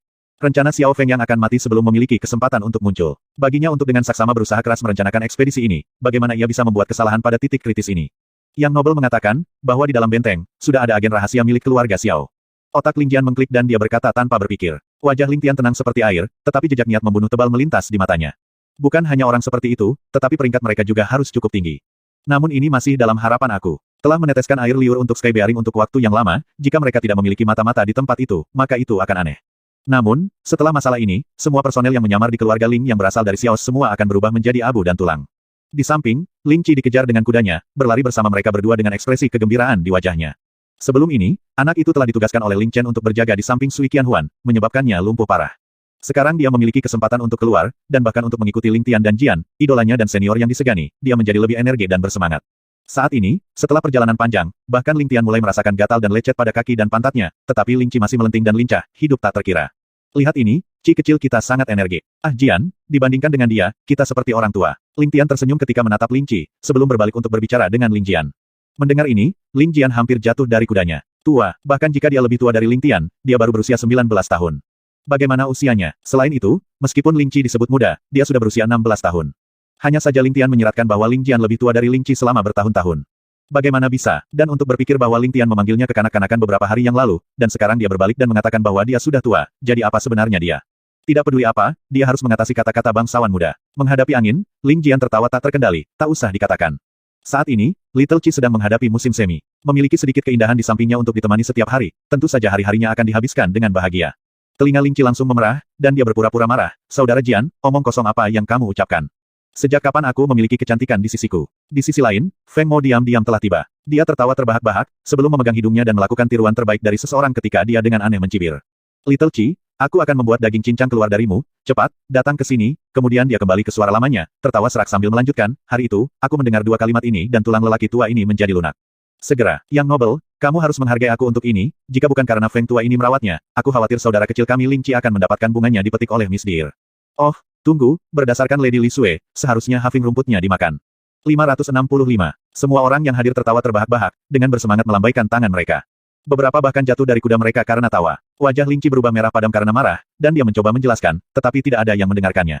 Bahkan Ling Tian menunjuk ke arah Feng Mo sambil terkekeh-kekeh, Feng tua, untuk gadis itu Li Sui bercanda seperti ini tidak ada artinya, tetapi untuk melihat seseorang setua kau bersikap seperti ini, aku tidak pernah berpikir bahwa lelaki besar sepertimu bisa meniru seorang wanita muda yang pemalu dengan sempurna. Sudah sulit bagimu. Feng Mo tertawa juga, tuan muda mungkin tidak mengetahuinya, tetapi bahkan jika aku belajar dari saudara kecil Ling Qi di sini dan berbicara, bahkan bahwa Nona Deer tidak akan dapat mengenali perbedaannya. Oh, ada hal seperti itu. Ling Tian menatap Feng Mo dengan penuh minat. Feng Mo terkikik, aku masih ingat persis dua kalimat yang disampaikan adiknya, Ling Qi, kepada Nona Deer tadi malam, dia kemudian berdeham, siap untuk putaran pertunjukan berikutnya. Wajah Ling Qi tampak berubah menjadi merah darah babi. Sementara tidak ada yang bisa melihatnya dalam kegelapan, semua orang bisa merasakan rasa malu memancar darinya dalam gelombang. Dia memohon, kakak Feng, paman Feng, tuan besar Feng, aku mohon padamu. Ling Jian tersenyum begitu lebar, matanya menyipit, Feng tua, abaikan dia. Lakukan saja. Feng Mo batuk dua kali, sebelum mencubit hidungnya dan menyamar, Little Dyer, datanglah, biarkan kakak Muci di sini menciummu sedikit, wahaha. Ling Tian dan Ling Jian sama-sama tertawa terbahak-bahak, dan napas yang mereka tahan dalam ketegangan datang keluar. Ling Tian bahkan tergelincir dari kudanya, berguling beberapa waktu sebelum akhirnya membalik kembali. Leher Ling Qi juga berubah merah sekarang ketika dia berteriak, omong kosong, aku tidak mengatakan itu. Aku mengatakan itu, dan dia berhenti. Apa yang kamu katakan? Di samping, seorang prajurit besi darah yang menyamping dengan mata jinak dan senyum gosip. Aku tidak mengatakan apa-apa. Scram. Setelah menyadari bahwa ia hampir ditipu, Ling Qi secara alami tidak akan melanjutkan pembicaraan. Dia dengan kejam memelototi prajurit besi darah itu, sebelum dengan marah menunggang kudanya. Haha, untuk berpikir bahwa Ling Qi yang tenang dan dingin sebenarnya akan menjadi santa romantis, diam-diam menipu seorang wanita kecil ke tanganmu. Ini benar-benar terlalu kuat untukmu, bahkan kau rumput kecil. Ling Tian berteriak dengan suara serak. Ling Jian terus tersenyum cerah ketika memandang Ling Qi, tidak heran mengapa anak ini telah tertawa pada dirinya sendiri baru-baru ini. Jadi, musim semi telah tiba. Selamat. Tidak? Bukan itu masalahnya, rumput kecil apa musim semi. Mengapa bangsawan muda dan saudara Jian bergabung dengan Feng Mo untuk menggodaku? Aku bukan jenis itu. Ling Qi memiliki wajah merah saat dia tergagap, menyangkal dengan keras. Hahaha, apa yang kamu bicarakan? Gelombang tawa berdesir, segera mendorong kelelahan di kelompok pengendara itu. Beberapa ratus pengendara lapis baja melanjutkan, menghancurkan keheningan malam. Di depan mereka, rumpun hitam muncul dan bau segar daun menyerang hidung mereka. Tidak diragukan mereka telah tiba di hadapan hutan. Tiba-tiba, Ling Tian mengeluarkan suara yang jernih, dan kuda yang kuat di bawahnya mengeluarkan suara yang sesuai, bergegas keluar sejauh 30 kaki sebelum tiba-tiba berhenti. Pada saat yang sama, tangan kanan Ling Tian terangkat tinggi, membuat gerakan. Semua orang segera melambat dan berhenti, dan dalam sekejap, kesunyian membanjiri area itu. Tindakan Ling Jian adalah yang tercepat. Dia segera membalik dari kudanya dan mendekati Ling Tian, yang nobel. Hutan terasa agak aneh. Mata Ling Tian seperti bintang ketika menatap dalam hutan yang gelap gulita. Dia perlahan menjawab, kamu juga merasakannya. Setidaknya ada 10 orang berbeda yang bersembunyi di dalam. Baru saja, aku melihat kilatan obor, tetapi sudah hilang sekarang. Hutan ini masih berada dalam pengaruh Sky Empire, jadi jika ada orang yang bertindak diam-diam di dalam hutan, itu mungkin karena mereka bukan orang-orang dari kekaisaran. Jika mereka adalah orang-orang dari Sky Bearing, maka itu tidak akan memprihatinkan, tetapi jika mereka tidak melakukannya, jejak rahasia seperti itu akan berarti bahwa mereka benar-benar musuh, atau setidaknya orang asing yang menyimpan pikiran jahat. Mereka berdua saling bertukar pandang, dan mata Ling Jian berbinar ketika dia berbisik, yang nobel, apakah kamu pikir mereka berasal dari keluarga Xiao atau sekte di atas surga? Ling Tian mengerutkan alisnya saat dia berpikir. Tetapi segera setelah itu, dia menggelengkan kepalanya, berkata, itu bukan kebetulan seperti itu, aku percaya keluarga Xiao tidak akan tiba begitu cepat, atau jumlah mereka juga sedikit. Hanya saja, jika orang asing ini bukan dari keluarga Xiao, lalu milik siapa mereka agar mereka muncul di sini? Hutan itu tanpa suara, dan dengan Ling Tian dan kelompoknya berderap sebelumnya, bahkan suara terkecil dibuat akan melakukan perjalanan jauh, apalagi ketukan kuku mereka yang tidak teratur. Pihak lain harus mengetahui kedatangan mereka, dan mengambil tindakan pencegahan untuk menutupi.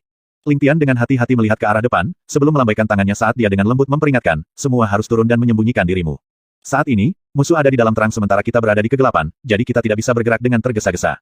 Ling Jian, ikuti aku di dalam untuk melihatnya. Keselamatan adalah yang utama. Tanpa suara, 100 dari mereka secara bersamaan jatuh dari kuda mereka. Ling Jian bergerak dan menghilang di malam hari. Dia menemukan batu besar, dan bersandar padanya, siap untuk mengambil tindakan kapan saja. Sama seperti dia ingin mengambil bantalan di mana bangsawan muda itu disembunyikan, dia menemukan keheranannya bahwa bahkan bayangan Ling Tian telah menghilang. Ling Tian secara alami memanfaatkan sepenuhnya teknik uniknya sendiri, menyatu dengan hutan hitam pekat saat ia meminjam perlindungan dari malam, sosoknya muncul pada waktu-waktu seperti batu besar, pohon kecil, rumput tinggi, atau bahkan udara itu sendiri. Tanpa ada yang memperhatikan, dia sudah melonjak melewati 400 hingga 500 meter, benar-benar menyusup ke hutan. Dia bahkan lebih cepat daripada Ling Jian yang bertindak saat dia memberikan perintah. Di belakangnya, Ling Jian menatap dengan mulut ternganga ketika dia melihat Ling Tian melambung ke depan. Memikirkan metode yang dia gunakan untuk menyusup, dia tidak bisa menahan rasa malu. Betapa jarak di antara mereka. Namun, gerakan Ling Jian semua telah direkam di mata Ling Tian, dan dia masih cukup puas dengan itu. Saat ini, ada peningkatan yang jelas dalam keterampilan teknik gerakan Ling Jian dibandingkan dengan pertempuran hidup dan mati di Wei Utara atau ketika ia bertarung melawan Li Sui. Baik itu gesit atau kecerdikan, ada peningkatan yang nyata. Sepertinya Ling Jian benar-benar butuh pemukulan. Ling Tian tertawa pada dirinya sendiri, sosoknya tidak pernah melambat saat dia berpindah dari satu cabang ke cabang lainnya tanpa mengganggu sehelai rumput di sepanjang jalan, diam-diam dan tanpa suara. Di depannya, ada ruang terbuka kecil. Ling Tian mengarahkan pandangannya ke sana, dan melihat bara api dari api unggun yang baru dipadamkan, masih mengeluarkan asap hitam dan bau menjijikkan. Namun, tidak ada satu bayangan pun yang terlihat. Sepertinya kelompok orang-orang ini sebenarnya cukup berhati-hati, memadamkan api mereka saat mereka mendengar ketukan kuku dan segera bersembunyi. Selain itu, tempat persembunyian mereka sebenarnya cukup bagus, sehingga bahkan dengan penglihatan Ling Tian ia untuk sementara tidak dapat menemukan di mana mereka berada. Ling Tian memejamkan mata, menyebarkan indera keenamnya, indera ilahinya bergerak seperti Merkuri karena menutupi setiap titik di area yang luas di sekitarnya. Pada saat yang sama, suara napas yang tak terhitung memasuki telinganya. Sementara seseorang bisa menyembunyikan dan mengurangi kehadiran mereka, mereka tidak mungkin menyembunyikan napas mereka, bukan? Dari belakangnya muncul gerakan semenit. Ling Jian juga muncul di pohon di sebelah kanannya. Mereka berdua berbagi pandangan, dan Ling Tian mengulurkan tangan, mengangkat satu jari saat dia menunjuk ke kiri dan kanan masing-masing. Ini berarti bahwa setidaknya ada 100 orang yang hadir. Tangan kanan Ling Jian memotong udara kosong, saat sedikit niat membunuh muncul di matanya. Maksudnya jelas apakah kita membunuh mereka semua? Ling Tian berpikir sejenak, sebelum menekan telapak tangannya ke udara, mengisyaratkan dia untuk tidak sabar. Ketika mereka saling memberi isyarat satu sama lain, datanglah sedikit gemerisik dari bawah mereka, dan dua pria berdiri dengan geram. Salah satu dari mereka berbisik ketika dia terengah-engah, sial, pasukan mana yang telah tiba di sana? Mengapa tidak ada lagi suara yang datang dari mereka? Ayah ini di sini hampir menahan dirinya sampai mati. Orang lain buru-buru berbicara, tutup mulutmu. Apa yang kau bicarakan? Tempat ini berada dalam wilayah Sky Bearing, dan kami tidak hanya mencolok, kami dikelilingi oleh musuh. Lebih baik berhati-hati. Pria yang berbicara sebelumnya meludah ke tanah, sebelum menjawab dengan rendah, siapa yang mengatakan bahwa orang-orang di luar berasal dari keluarga Ling? Saat ini, kekuatan keluarga Ling tersebar di 8 arah, jadi mengapa mereka punya waktu untuk memperhatikan tempat ini? Selain itu, tindakan kami sangat rahasia, mungkinkah kamu takut rencana kami bocor? Bangsawan muda telah pergi untuk menjemput sekutu kita, dan sebelum dia pergi, dia menyuruh kita untuk tidak terlihat oleh pengaruh apapun. Apakah kamu tidak ingat ini? Jika bangsawan muda tahu bahwa kamu berperilaku begitu sembrono, dia akan menguliti kamu hidup-hidup. Orang itu terkekeh karena malu, seolah sangat takut pada bangsawan muda itu, tetapi kemudian dia menggerutu lagi, kelompok tentara ini benar-benar aneh, bepergian di malam hari. Itu masih baik-baik saja, tetapi karena kita sudah mundur, maka kamu bisa langsung saja maju dan menyeberang. Kami bahkan tidak mencari kamu, tetapi mengapa kalian berhenti di tepi hutan dan tidak melangkah lebih jauh? Bukankah ini hanya menyiksa kita? Bahkan jika mereka masuk dan mulai berkelahi dengan kita, itu masih lebih baik daripada kondisi kita saat ini. Ketika mereka berdua bercakap-cakap, rumput terus berdesir saat siluet berjalan keluar dari kegelapan satu demi satu. Napas berat mereka bercampur menjadi satu suara. Orang bisa melihat betapa sangat berhati-hati kelompok ini, untuk bersembunyi dan menahan napas saat Ling Tian dan pasukannya lewat, diam-diam menunggu mereka lewat. Jika itu adalah pasukan lain yang lewat, mereka mungkin tidak akan menyadari keberadaan lebih dari 100 orang yang tersembunyi di dalam hutan lebat. Sayangnya, mereka hanya harus bertemu Ling Tian. Sejak Ling Tian tiba-tiba berhenti di luar hutan, mereka menahan napas. Ini bukan prestasi biasa, karena tidak semua orang akan menjadi ahli ranah Xiantian, mampu menahan napas untuk waktu yang lama. Namun, selain dari beberapa percakapan tertentu, semua orang tetap diam. Bahkan mereka yang bercakap-cakap melakukannya dengan suara rendah, sangat hati-hati. Ling Tian diam-diam beristirahat di pohon besar di atasnya. Di bawahnya, beberapa orang yang menampakkan diri juga bersandar pada pohon yang sama persis dengan dia, tetapi tidak ada yang menemukan bahwa di atas mereka sebenarnya menyembunyikan dewa kematian. Adapun Ling Tian di pohon, dia juga heran, karena dia mengenali dua orang yang ada di bawahnya. Akhirnya, Ling Tian menyadari mengapa keluarga Xiao begitu percaya diri untuk menyerang secara diam-diam. Dari orang-orang di bawah ini, ada dua yang adalah penjaga kepala keluarga Wang di Sky Bearing. Dalam ingatan Ling Tian, salah satu seni bela diri mereka tidak terlalu buruk. Ada beberapa kali di mana ia menyamar sebagai salah satu pengikut Wang Bo untuk melindunginya di rumah bordil. Secara kebetulan, Wang Bo bersama Ling Tian selama beberapa kali itu. Tentu saja, ini adalah saat Ling Tian masih menjadi pemboros nomor 1 di Sky Bearing dan bangsawan muda Wang Bo ini adalah salah satu dari 3 empu muda pemboros di Sky Bearing. Sampai sekarang, Ling Tian masih ingat bahwa Wang Bo selalu mengenakan jubah hijau seperti tongkat bambu. Namun, Ling Tian tidak pernah menempatkan Wang Bo dalam pandangannya karena Wang Bo benar-benar tuan muda yang boros dari keluarga bangsawan. Dengan demikian, Ling Tian benar-benar terkejut dengan bagaimana Wang Bo sebenarnya memiliki identitas tersembunyi. Mungkinkah dia juga berpura-pura menjadi babi untuk memakan harimau? Ling Tian bingung. Sejak keluarga Ling mengambil alih Sky Bearing, tidak banyak perubahan yang dilakukan pada pejabat aslinya. Dengan demikian, keluarga Wang masih di pos asli mereka dan Ling Tian yakin bahwa para prajurit yang menjaga kota Tai juga di bawah perintah keluarga Wang. Agar orang-orang ini muncul di sini pada saat ini, motif mereka jelas. Ling Tian mengepalkan giginya. Jadi ternyata tutor kekaisaran, Wang Zihong, sebenarnya seseorang dari keluarga Xiao. Selain itu, mereka sudah berkuasa selama bertahun-tahun. Kapan tepatnya keluarga Xiao mulai mengingini Sky Bearing? Hal ini terlalu mengejutkan. Ling Tian yakin bahwa dia akan dapat menyatukan benua dan membawa perdamaian ke tanah itu. Namun, ketika dia menipu orang lain, bukankah orang lain juga berkencan dengannya? Dia sebelumnya bertaruh dengan Yu Menlou dengan dunia sebagai taruhannya, dan sekarang ada tikus Xiao family yang memegang posisi tinggi di Sky Bearing. Memikirkan bahwa keluarga Xiao yang tidak pernah dia tempatkan dalam pandangannya sebenarnya memiliki perencanaan yang begitu dalam. Apakah dia benar-benar terlalu memandang rendah para pahlawan dunia? Kebenaran ini telah menyangkal lonceng alarm di kepala Ling Tian. Aku harus menggunakan kejadian ini sebagai peringatan. Jika aku ingin menguasai dunia, aku tidak boleh memandang rendah musuh manapun. Baik itu keluarga Yu, Sui atau Xiao. Karena mereka dapat bertahan hidup selama 1000 tahun, mereka pasti memiliki sarana untuk bertahan hidup. Mulai sekarang, aku pasti harus lebih berhati-hati. Bintang keberuntungan tidak akan bersinar padaku sepanjang waktu. Mendengar percakapan kedua orang itu, sepertinya Wang Bo sudah maju untuk menerima pasukan sekutu mereka. Pasukan sekutu itu tanpa diragukan lagi pasukan dari keluarga Xiao. Hanya dalam sekejap, bola lampu menyala di kepala Ling Tian dan dia memutuskan rencana yang brilian. Melihat ke arah Ling Jian, Ling Tian memberi isyarat kepada Ling Jian untuk membunuh semua orang yang hadir. Dia kemudian meletakkan jari di bibirnya untuk mengingatkan Ling Jian agar tidak membuat keributan besar. Hanya sesaat, orang-orang yang baru saja keluar dari persembunyian ini akan menghadapi mimpi buruk terbesar dalam hidup mereka. Sosok Ling Jian menyelinap turun dari pohon diam-diam dan dia mendarat tanpa membuat suara tunggal. Di bawah pohon, 3 pria kekar mengambil nafas terakhir mereka tanpa mengeluarkan erangan. Dengan satu langkah maju, 4 titik kecil dapat terlihat pada 4 leher lainnya saat mereka runtuh ke tanah. Di sisi Ling Tian, sosoknya melesat dalam bayang-bayang seperti hantu dan di bawah naungan kegelapan, lebih dari 10 orang mendapatkan nyawa mereka.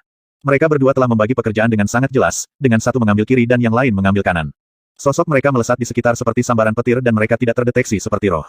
Sebelum ada yang melihat sesuatu, lebih dari 30 orang telah mengambil langkah ke dunia bawah. Di udara, bau darah perlahan-lahan menjadi lebih tebal. Di tengah tempat terbuka, seseorang menggosok hidungnya dan bertanya dengan ragu, bau apa ini? Kenapa begitu mencurigakan? Adakah yang terluka? Pada saat dia menyebutkannya, beberapa orang lainnya juga menyadari bahwa ada sesuatu yang tidak beres dan orang yang memimpin segera mengeluarkan raungan, kumpulkan segera. Ada sesuatu yang aneh terjadi. Langkah kaki yang terburu-buru bisa didengar dan orang-orang kekar yang tersebar ke segala arah berkumpul menuju tempat terbuka. Pemimpin yang bertanggung jawab atas mereka segera tercengang melihat semua orangnya. Dari 120 pasukannya, kurang dari 70 mampu kembali ke sisinya. Kemana sisanya pergi? Tidak ada rangan tunggal atau bayangan pisau. Bahkan sebelum mereka berhasil menemukan di mana musuh berada, hampir setengah dari pasukannya terbunuh. Apa yang sedang terjadi? Mungkinkah ada hantu? Dalam kegelapan, garis besar samar selusin orang bisa dilihat bersandar di pohon tanpa bergerak dalam postur aneh setelah perintah untuk mengumpulkan diberikan. Pada saat yang sama, bau amis darah melayang di atas angin.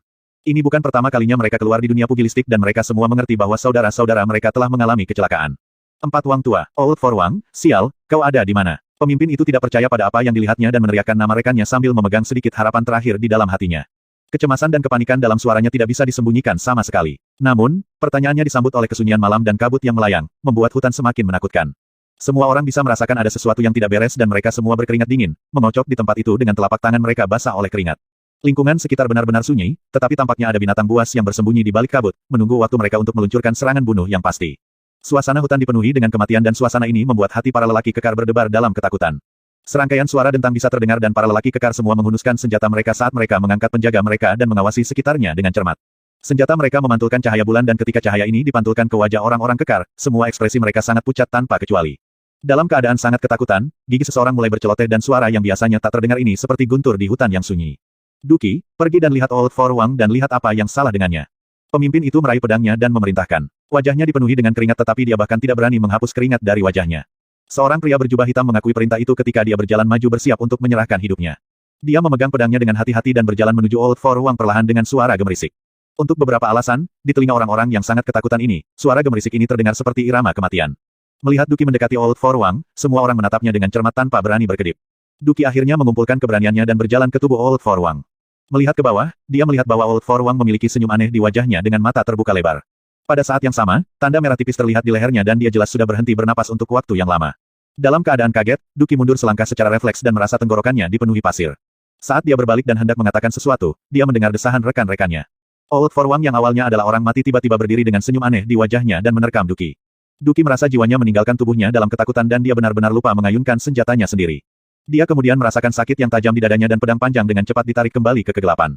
Lukanya kecil dan sementara pedang telah menembus dadanya dan menuai hidupnya, darah Duki tidak bisa menyembur keluar tetapi hanya bisa berkumpul di perutnya. Duki merasakan gelombang kehangatan dan kenyamanan menyebar ke seluruh tubuhnya dan pada saat sebelum kematian ini, Duki merasa seolah-olah perasaan kematiannya berbeda dari apa yang dialami orang lain. Ini karena Duki benar-benar merasakan kebahagiaan. 1. Di mata yang lain, mereka melihat bahwa Old For Wang yang seharusnya mati tiba-tiba melompat dan menerkam ke arah Duki. Mereka kemudian pingsan tanpa membuat suara dan selama periode waktu ini, Duki sebenarnya tidak repot-repot membalas. Alih-alih, sepertinya dia dengan gembira merangkul kematian dan dipenuhi dengan kepuasan dan kebahagiaan. Adegan ini terlalu aneh, tidak normal dan membingungkan. Seseorang yang sudah mati membunuh seseorang yang ada di sana untuk memeriksanya, dan orang yang terbunuh sebenarnya dipenuhi dengan kepuasan dan kebahagiaan. Ini terlalu menakutkan. Agar adegan seperti itu terjadi di hutan yang sudah menakutkan, semua orang merasa rambut mereka berdiri tegak seolah-olah ada sesuatu yang akan meledak. Mereka merasakan punggung mereka menjadi dingin dan sensasi dingin di telinga mereka seolah-olah seseorang meniupkan angin ke telinga mereka. Setiap orang yang hadir memiliki reaksi yang identik. Mata mereka berputar ketakutan, tetapi tubuh mereka sepertinya berbobot 1 ton dan mereka sama sekali tidak mampu melakukan satu gerakan pun. Ketakutan ekstrim merusak kapasitas mental setiap orang yang hadir. Tak satu pun dari mereka menyadari bahwa saat mereka diam, 2 bayangan melintas melewati 10 orang atau lebih di belakang dan mereka secara diam-diam jatuh ke tanah. Ketika orang terakhir jatuh ke tanah, bunyi lembut itu membuat semua orang kembali sadar. Kawan mereka yang berdiri hidup dan jauh di depan mereka sebelumnya sekarang berada di tanah tanpa kehidupan. Semua orang dipenuhi dengan keraguan. Itu terlalu aneh. Bagaimana mereka mati? Mungkinkah ada roh bermain mereka seperti orang bodoh? Melihat pemandangan kematian rekan-rekan mereka, seseorang tidak tahan lagi dan membungkuk sambil muntah-muntah.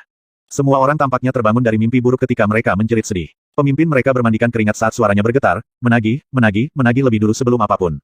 Di hutan yang menakutkan, lebih dari setengah dari 120 orang tewas dan kurang dari 60 di antaranya dibiarkan hidup. Bahkan mereka yang biasanya yang berani di antara yang tersisa tidak memiliki keberanian untuk tetap di hutan. Mereka tidak bisa diganggu tentang kuda mereka dan bergegas keluar menuju pintu keluar hutan. Tampaknya ada iblis yang menakutkan di dalam hutan dan mereka semua ingin melarikan diri dari iblis keji ini. Adapun mayat rekan-rekan mereka, tidak ada dari mereka yang bisa khawatir sama sekali. Tiba-tiba, cahaya dingin melintas dan kepala beberapa orang yang mengisi di depan terbang di udara. Tak terhitung mayat tanpa kepala terus berlari ke depan sebelum mereka akhirnya jatuh ke tanah. Gelombang jeritan terdengar dan semua orang segera berhenti berlari. Sebelum mereka bahkan dapat membuat suara lain, suara mayat yang jatuh ke tanah dapat terdengar di belakang mereka dan 6-7 orang terakhir dalam kelompok itu jatuh ke tanah. Sebenarnya tidak ada bekas luka di tubuh mereka tetapi hanya rasa takut yang ekstrim di wajah mereka. Sosok yang samar-samar terlihat kemudian muncul di depan semua orang seperti ilusi dan cahaya tipis bercahaya bisa dilihat di tangannya. Tatapan tajam dinginnya kemudian memotong langit malam dan mendarat dengan dingin pada semua pria kekar. Siapapun yang bertemu matanya merasakan seolah-olah mereka ditikam di dada oleh pedang tajam dan secara naluriah berpaling, tidak berani memenuhi pandangannya. Ada beberapa yang mundur beberapa langkah dengan tubuh mereka gemetar dan tepat ketika mereka akan berbalik untuk melarikan diri, sosok berjubah hitam melayang di udara dan mengungkapkan senyum cerah kepada mereka yang berbalik. Dia bahkan melambaikan tangannya dan dengan riang menyapa, "Halo. Halo semuanya, selamat malam." Nada bicaranya sebenarnya sangat ramah. "Selamat malam." Orang yang membunuh mereka tanpa jejak dalam kegelapan hitam pekat ini benar-benar mengambang di udara dan memberi mereka salam hangat. Tiba-tiba, 2 orang yang berbalik mengerang dan wajah mereka berubah menjadi keunguan sebelum mereka jatuh dengan lemah ke tanah tanpa ada tanda-tanda bernafas. Mereka benar-benar mati karena syok. Tepat ketika semua orang dalam keadaan panik dan kaget, Ling Tian dan Ling Jian melepaskan serangan mereka lagi. Dengan satu dari depan dan yang lain di belakang, mereka berdua memetik kehidupan dari individu yang tersisa seperti mereka adalah petani pekerja keras yang mengumpulkan hasil panen mereka. Dari awal hingga akhir, kurang dari 10 erangan dapat didengar dari lebih dari 50 orang ketika mereka melanjutkan ke akhirat mereka. Tidak satu pun dari mereka yang masih hidup. Dentang, Ling Jian menyarungkan pedangnya dan berkata dengan nada kasihan, "Aku kalah oleh bangsawan muda." Ling Tian terkekeh dan berkata dengan nada riang, "Penampilan kamu sangat bagus. Di dunia ini, kamu adalah satu-satunya yang mampu bersaing denganku dalam hal kecepatan membunuh. Bahkan keadilan tidak akan bisa dibandingkan denganku dalam kecepatan membunuh." Mata Ling Jian berbinar sebelum dia sedih lagi. "Namun, bangsawan muda bahkan tidak menggunakan senjata tetapi aku menggunakan semua kekuatan aku." Ling Tian menepuk bahu Ling Jian dan mendorong, "Jangan berkecil hati, Ah Jian. Dalam hal kecepatan membunuh, kamu nomor 2 di dunia. Aku berani mengatakan bahwa keadilan pun tidak akan cocok untuk kamu. Namun, kamu tidak akan bersaing dengan dia pada kecepatan membunuh di masa depan. Ling Tian kemudian berbalik dan berjalan pergi dengan tangan terlipat. Dia sudah memberi Ling Jian petunjuk, tetapi apakah Ling Jian bisa memahaminya atau tidak, itu terserah dia. Ling Tian suka menggunakan metode seperti itu untuk membimbing Ling Jian dan yang lainnya. Ling Tian selalu percaya bahwa sesuatu yang mereka pahami adalah jauh lebih baik daripada hanya mendengarnya dari mulut tuan mereka. Hasilnya juga menunjukkan bahwa metode pendidikannya cukup efektif. Paling tidak, itu efektif dengan Ling Jian dan yang lainnya. Mengirim sinyal, Ling Qi dan Feng Mo memimpin pasukan mereka dan memasuki hutan. Melihat mayat-mayat berserakan di seluruh hutan, bahkan orang-orang ini yang terbiasa melihat darah tidak bisa membantu tetapi terkejut. Tak satu pun dari mereka mengharapkan Ling Jian dan Ling Tian menyelesaikan pembantaian sepihak dalam waktu singkat ini. Tidak satu pun dari lebih dari 100 orang dibiarkan hidup. Pada saat yang sama, mereka hanya bisa mendengar 1 atau 2 jeritan sengsara dari luar hutan dan pertempuran diselesaikan. Dalam beberapa menit singkat, 500 elit yang dibawa Ling Tian telah memasuki hutan. Mereka mengumpulkan mayat-mayat ke samping dan menguburnya di bawah tanah. Setelah itu, mereka melakukan penyergapan sekitar setengah mil dari tempat pembukaan itu. Penyergapan Ling Tian berada pada tingkat yang sama sekali berbeda dari penyergapan keluarga Sui. Ini adalah jebakan yang benar-benar membunuh dan mematikan, itu adalah sesuatu yang bocah nakal dari keluarga Sui tidak akan pernah bisa mengerti. Karena Wang Bo secara pribadi menerima pasukan keluarga Xiao, arahannya pasti akan menjadi kebalikan dari Ling Tian dan pasti akan kembali ke sini lagi. Jika tidak, tidak ada gunanya baginya untuk mengatur agar tenaga kerja ditempatkan di tempat terbuka ini. Jika itu masalahnya, Ling Tian merasa bahwa dia akan mengecewakan niat baik dari teman lamanya jika dia tidak melakukan penyergapan di sini. Dia akan menjadi idiot jika dia tidak menikmati daging yang diletakkan di samping mulutnya. Alasan mengapa Ling Tian memutuskan untuk meletakkan penyergapan setengah mil jauhnya adalah karena pertimbangan bau berdarah yang tersisa. Jika bau darah yang tersisa untuk mengungkapkan rencana mereka, serangan mereka tidak akan sempurna. Sementara pembukaan adalah tempat yang lebih cocok untuk mengatur penyergapan, Ling Tian masih memutuskan untuk berhati-hati dan mengubah lokasi penyergapan. Ling Qi memimpin 100 orang menaiki pohon dan senjata yang mereka bawa semuanya diolesi racun. Feng Mo memimpin 200 orang dan memposisikan dirinya di sebelah kanan sementara penjaga besi darah lainnya, Wang Ji, juga memimpin 200 orang dan memposisikan dirinya di sebelah kiri. Ling Jian bertugas menyegel mundur musuh mereka dan Ling Tian bertanggung jawab atas zona pembunuhan. Di tengah-tengah zona pembunuhan, Ling Tian menyebarkan kantong bubuk beracun yang akan berpengaruh selama seseorang menghembuskannya. Saat perkelahian pecah, bubuk di tanah akan ditendang dan dalam kegelapan, banyak orang pasti akan menjadi mangsa. Ling Tian bahkan memanfaatkan tanaman merambat di pohon untuk membuat perangkap. Hanya dalam waktu singkat, pengaturan Ling Tian membuat Ling Jian yang berdiri di samping terkesiap kaget. Di mata Ling Jian, Ling Tian menggunakan hampir semua yang ada di hutan yang bisa digunakan.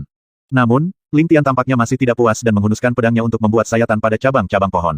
Ling Jian bisa membayangkan bahwa saat para ahli seni bela diri memasuki hutan dan menyadari bahwa ada penyergapan, mereka akan melompat untuk menghindari serangan sebelum meraih ke cabang untuk mengamati situasi di sekitar mereka. Jika cabang memberi jalan pada saat ini, situasi menyedihkan macam apa yang akan menunggu para ahli ini. Cara Ling Jian melihatnya, penyergapan Ling Tian mirip dengan bentuk seni. Namun, dia tidak tahu bahwa jika Li Sui ada di sini, dia pasti akan mengatakan bahwa keterampilan meletakkan perangkap Ling Tian telah memburuk. Bahkan jika tidak ada cukup waktu, Ling Tian harus datang dengan sesuatu yang lebih baik. Paling tidak, dia harus mengoleskan racun atau berbaris jarum dan senjata tersembunyi di cabang dan tanaman merambat. Setelah Ling Tian akhirnya menyelesaikan persiapannya, dia menggelengkan kepalanya dan menghela nafas. Persiapan kita tidak cukup, tetapi ini harus dilakukan. Aku berharap mereka akan berguna. Ling Jian dan yang lainnya yang mendengar Ling Tian mengatakan ini membuat rahangnya terbuka lebar karena terkejut. Di mata Ling Jian, pengaturan rumit seperti itu sudah cukup untuk bahkan membunuh keadilan. Tapi Ling Tian masih belum puas. Ling Tian mendengus dan menatap Ling Jian seolah dia melihat melalui pikiran Ling Jian. Perangkap yang aku gunakan melawan keadilan setidaknya 3 kali lebih menakutkan dari perangkap di sini. Namun, itu hanya cukup untuk sedikit menunda dia. Ling Jian, ketika menghadapi ahli sejati dan di depan kekuatan absolut, tidak ada yang namanya pembunuhan, kamu hanya bisa bertarung langsung. Terlepas dari kapan kamu meluncurkan serangan, pihak lain pasti akan mencari tahu dan bersiap. Inilah perbedaan antara seorang ahli dan pemula. Saat menghadapi ahli seperti itu, jangan pernah berpikir bahwa kamu berada di atas angin karena kamu berada dalam kegelapan. Jika kamu memiliki pemikiran seperti itu, bahkan jika kamu adalah pembunuh nomor 1 di dunia, kamu hanya akan menjadi mitra sparring untuk musuh. Ling Jian menganggukkan kepalanya dengan serius dan melakukan apa yang Ling Tian katakan dalam ingatannya sebelum bertanya, Yang Mulia, di mata kamu, berapa banyak ahli seperti itu di dunia? Ling Tian berpikir dengan hati-hati sebelum berkata, dari orang-orang yang aku temui, selain Yu Menlou yang baru saja aku sebutkan, harus ada 3 lagi. Sebenarnya, Yu Menlou hanya memiliki kultivasi yang dalam tetapi mungkin tidak mencapai kondisi yang aku sebutkan. Adapun 3 lainnya, keadilan tidak diragukan lagi nomor 1. Mata Ling Jian berkelip, adapun 2 lainnya, bangsawan muda harus menjadi salah satu dari mereka yang benar.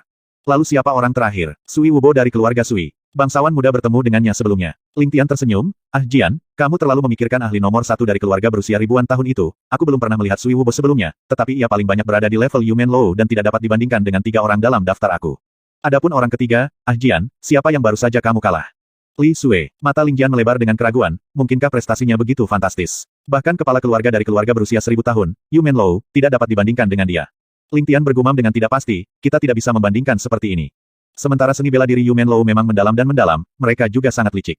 Tidak hanya kultivasinya di atas Li Sui dan milikku, dia mungkin mempraktikkan jenis seni bela diri iblis lain yang memiliki kekuatan tinggi dan kekuatan membunuh. Namun, Apa yang aku maksudkan bukan hanya keterampilan bela diri semata, tetapi lebih mengacu pada orang-orang yang tidak takut untuk dibunuh. Pada titik ini, hanya keadilan yang telah mencapai lambang seni bela diri yang tidak takut akan segala jenis upaya pembunuhan yang mungkin menghadang jalannya. Yu Menlo mungkin memiliki kekuatan bela diri yang hebat tetapi dia tidak dapat mencapai kondisi yang sama dengan keadilan.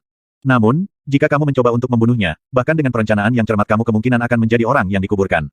Ini juga alasan mengapa aku tidak mengizinkan kamu melakukannya, mengerti? Sebaliknya, Li Sui memiliki keunggulan lain dibandingkan dengan Yu Manlou yang memungkinkannya untuk tidak takut akan pembunuhan sementara dia mungkin. Keuntungan apa? Ling Jian mendesak. Dia merasa mustahil untuk percaya bahwa gadis kecil yang terlihat seperti cewek yang lemah sebenarnya bisa memiliki keterampilan bela diri sejauh ini. Ling Tian memiliki senyum yang berarti di wajahnya saat dia perlahan berkata, dia memiliki pengalaman 2 milenium yang tidak dimiliki Yu Menlou, mungkin lebih. Menyelesaikan kalimat aneh yang tidak memiliki kepala atau ekor, Ling Tian menertawakan Ling Jian, ekspresi bingung, berkedip dalam sekejap. Pengalaman ekstra 2 milenium. Apa yang dia maksud dia bahkan belum setua aku, pengalaman apa lagi? Ling Jian menggelengkan kepalanya, mengulangi kalimat Ling Tian, sebelum menyatu dengan kegelapan dengan pikiran penuh keraguan. Saat ini, Wang Bo, atau Great Noble Wang, memiliki perut penuh amarah yang tertekan. Setelah berjuang untuk dapat menyambut para ahli puncak dari surga di atas, lebih jauh lagi seorang pakar puncak mengatakan hanya ada dalam legenda, Great Noble Wang ini telah lama merencanakan dalam hatinya bagaimana memanfaatkan kerja keras yang telah ia kontribusikan kepada keluarganya untuk dapat diterima di bawah pengawasan Tuan. Jangan bicara hanya tentang kultivasi, tetapi membiarkannya pergi dan merebut beberapa wanita untuk bermain di masa depan semudah melambaikan tangan, kan? Saat ini, konstitusi tubuhnya bahkan tidak akan memungkinkannya untuk membawa seember air tanpa perlu beristirahat selama setengah hari. Dia telah mendengar bahwa seorang ahli hanya dapat mentransfer kultivasi senilai 10 tahun kepada kamu seolah-olah mereka memberikan perubahan bodoh, tetapi ini akan memungkinkan dia untuk menjadi ahli tingkat pertama. Mengapa Ling Tian begitu luar biasa? Bukankah itu karena ia memberi hormat kepada guru yang baik? Pakar itu pasti telah melewati banyak budidaya untuk Ling Tian. Jika tidak, dia akan tetap seperti ayah Wang di sini, seorang yang boros. Selama aku, Wang Bo, berhasil berpegang teguh pada kaki guru yang baik, apakah aku masih akan kalah dengan Ling Tian dengan cara apapun? Keluarganya sendiri telah melalui bertahun-tahun ketakutan dan kesulitan, sangat membantu keluarga Xiao. Untuk menanyakan hal seperti itu jangan terlalu berlebihan, bukan? Untuk memenuhi impian indahnya ini, bangsawan muda Wang Bo telah mengganggu ayahnya tanpa henti untuk memungkinkannya melakukan tugas ini sendirian. Dia bahkan bersumpah militer bahwa dia akan menyelesaikan tugasnya dengan sempurna. Wang Taibo, setelah melihat gangguan putranya yang tak henti-hentinya, akhirnya menyerah dengan cara yang tak berdaya. Namun, 200 km yang mereka tempuh dengan menunggang kuda telah memenuhi bangsawan muda Wang ini dengan begitu banyak rasa sakit sehingga dia mulai menyesalinya. Kondisi makan dan tidur di alam liar yang suram dan menyedihkan memenuhi bangsawan muda ini dengan banyak kepahitan. Namun, ketika bangsawan muda Wang akhirnya bertemu dengan pakar dongeng dari Above Heavens, hatinya benar-benar membeku. Pemimpin dan pakar di atas surga itu, Meng Ruoyun, telah memandangi yang Noble Wang kita seolah-olah dia tidak lebih dari kotoran atau tumpukan sampah. Dia bahkan tidak repot-repot berbicara dengannya, apalagi memberinya kesempatan untuk mendapatkan rahmat baiknya. Sisanya secara alami mengikuti pimpinan Grand Elder Meng mereka dan memperlakukan Wang Bo seperti budak. Ini membuat Wang Bo yang awalnya bangga dan angkuh, sombong, dan mendominasi memiliki perut yang penuh amarah. Ayah ini di sini pasti sangat murah bagimu, karena kehabisan puluhan kilometer di sini hanya untuk menjemputmu, dan kau benar-benar memperlakukanku seperti itu. Kalau bukan karena ayah ini dan ayahnya, siapa yang akan membantu kamu membuang sampah dengan sukses melewati pos pemeriksaan Sky Bearing ke tempat ini? FK, banyak sampah yang tidak tahu berterima kasih. Apa-apaan? Dalam perjalanan kembali, Wang Bo terus-menerus menarik rambutnya, bahkan melupakan soal memberi hormat kepada seorang guru. Satu-satunya harapannya adalah menyelesaikan segerombolan basteran ini sebelum bergegas pulang, karena kakinya yang malang sudah menjerit kesakitan sekarang. Sialan, dia bahkan tidak memiliki kesempatan untuk melihat namun dengan kecantikan kecil yang baru saja dia raih, tetapi bagaimana dia akan melakukan sesuatu dalam kondisi ini? Dia sudah bisa melihat tepi hutan di depannya. Hanya sedikit lagi, dan itu akan menjadi pengikutnya, bahkan jika jumlahnya tidak besar, setidaknya mereka semua mendengarkannya. Wang Bo meludahkan mulutnya yang keruh, memandangi barisan pasukan yang berbelok di belakangnya saat dia tersenyum pada dirinya sendiri. Ketika dia telah mengumpulkan semua orang di bawahnya, dia kemudian akan melambaikan tangan dengan baik kepada kelompok riffraff ini.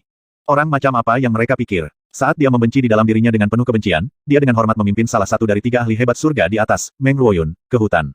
Untuk memastikan bahwa serangan menyelinap mereka akan sukses kali ini, Sekte Above Heavens benar-benar membayar dengan darah.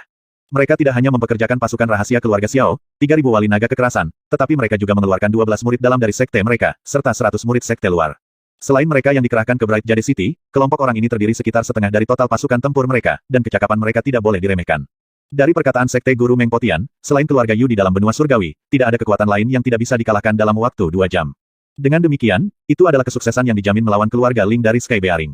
Pasukan manusia dan kuda perlahan-lahan menusuk ke dalam hutan, dan Wang Bo memperkirakan bahwa dalam beberapa ratus meter lagi mereka akan mencapai tanah yang ditunjuk oleh pasukan mereka. Tempat terbuka yang luas itu seharusnya cukup bagi kelompok orang ini untuk memasang kemah mereka, bukan?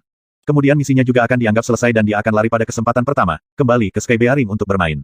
Berjalan di bagian paling depan adalah Meng Ruoyun, jubah putihnya mengepul di sekelilingnya saat dia membawa sikap elegan ini, berjalan ke hutan seperti makhluk abadi dunia lain. Matanya setengah tertutup, sesekali terbuka untuk mengamati sekelilingnya. Kelompok yang terdiri lebih dari 1000 dilacak ke dalam hutan dengan urutan sempurna. Berhenti. Semua orang berhenti bergerak. Tiba-tiba, Meng Ruoyun merasakan sesuatu yang salah. Ini adalah intuisi seorang pejuang. Bagaimana bisa, bahkan setelah begitu banyak orang memasuki hutan, mereka tidak menakut-nakuti burung di sepanjang jalan. Ini tidak masuk akal. Meningkatkan kesadarannya, rasa ilahi Meng Ruoyun segera menjadi sangat berhati-hati. Hutan ini sedikit aneh. Mengapa berbau darah? Bau berdarah macam apa ini? Mengendus berulang kali, Meng Ruoyun tiba-tiba mengulurkan tangannya dan meraih leher Wang Bo, ekspresinya berubah tajam. Nak, kenakalan macam apa yang kau rencanakan? Dia bahkan tidak menaruh tutor kekaisaran yang mulia, Wang, seolah-olah dia adalah anjing penjaga keluarga Xiao. Di matanya, mungkin mereka bahkan tidak mirip dengan anjing. Wang Bo sudah lama terbiasa menjalani kehidupan tanpa beban, jadi bagaimana dia bisa mengerti apa arti aroma itu? Dia menatap kosong, tetapi sebelum dia memiliki kesempatan untuk menjawab, datanglah bunyi angin menderu. Dari segala arah, tanaman merambat di pohon-pohon menembakkan panah besar, dengan panah pada mereka telah diasah ke titik mereka menyerupai panah yang digunakan oleh para dewa dan setan dari kesembilan surga.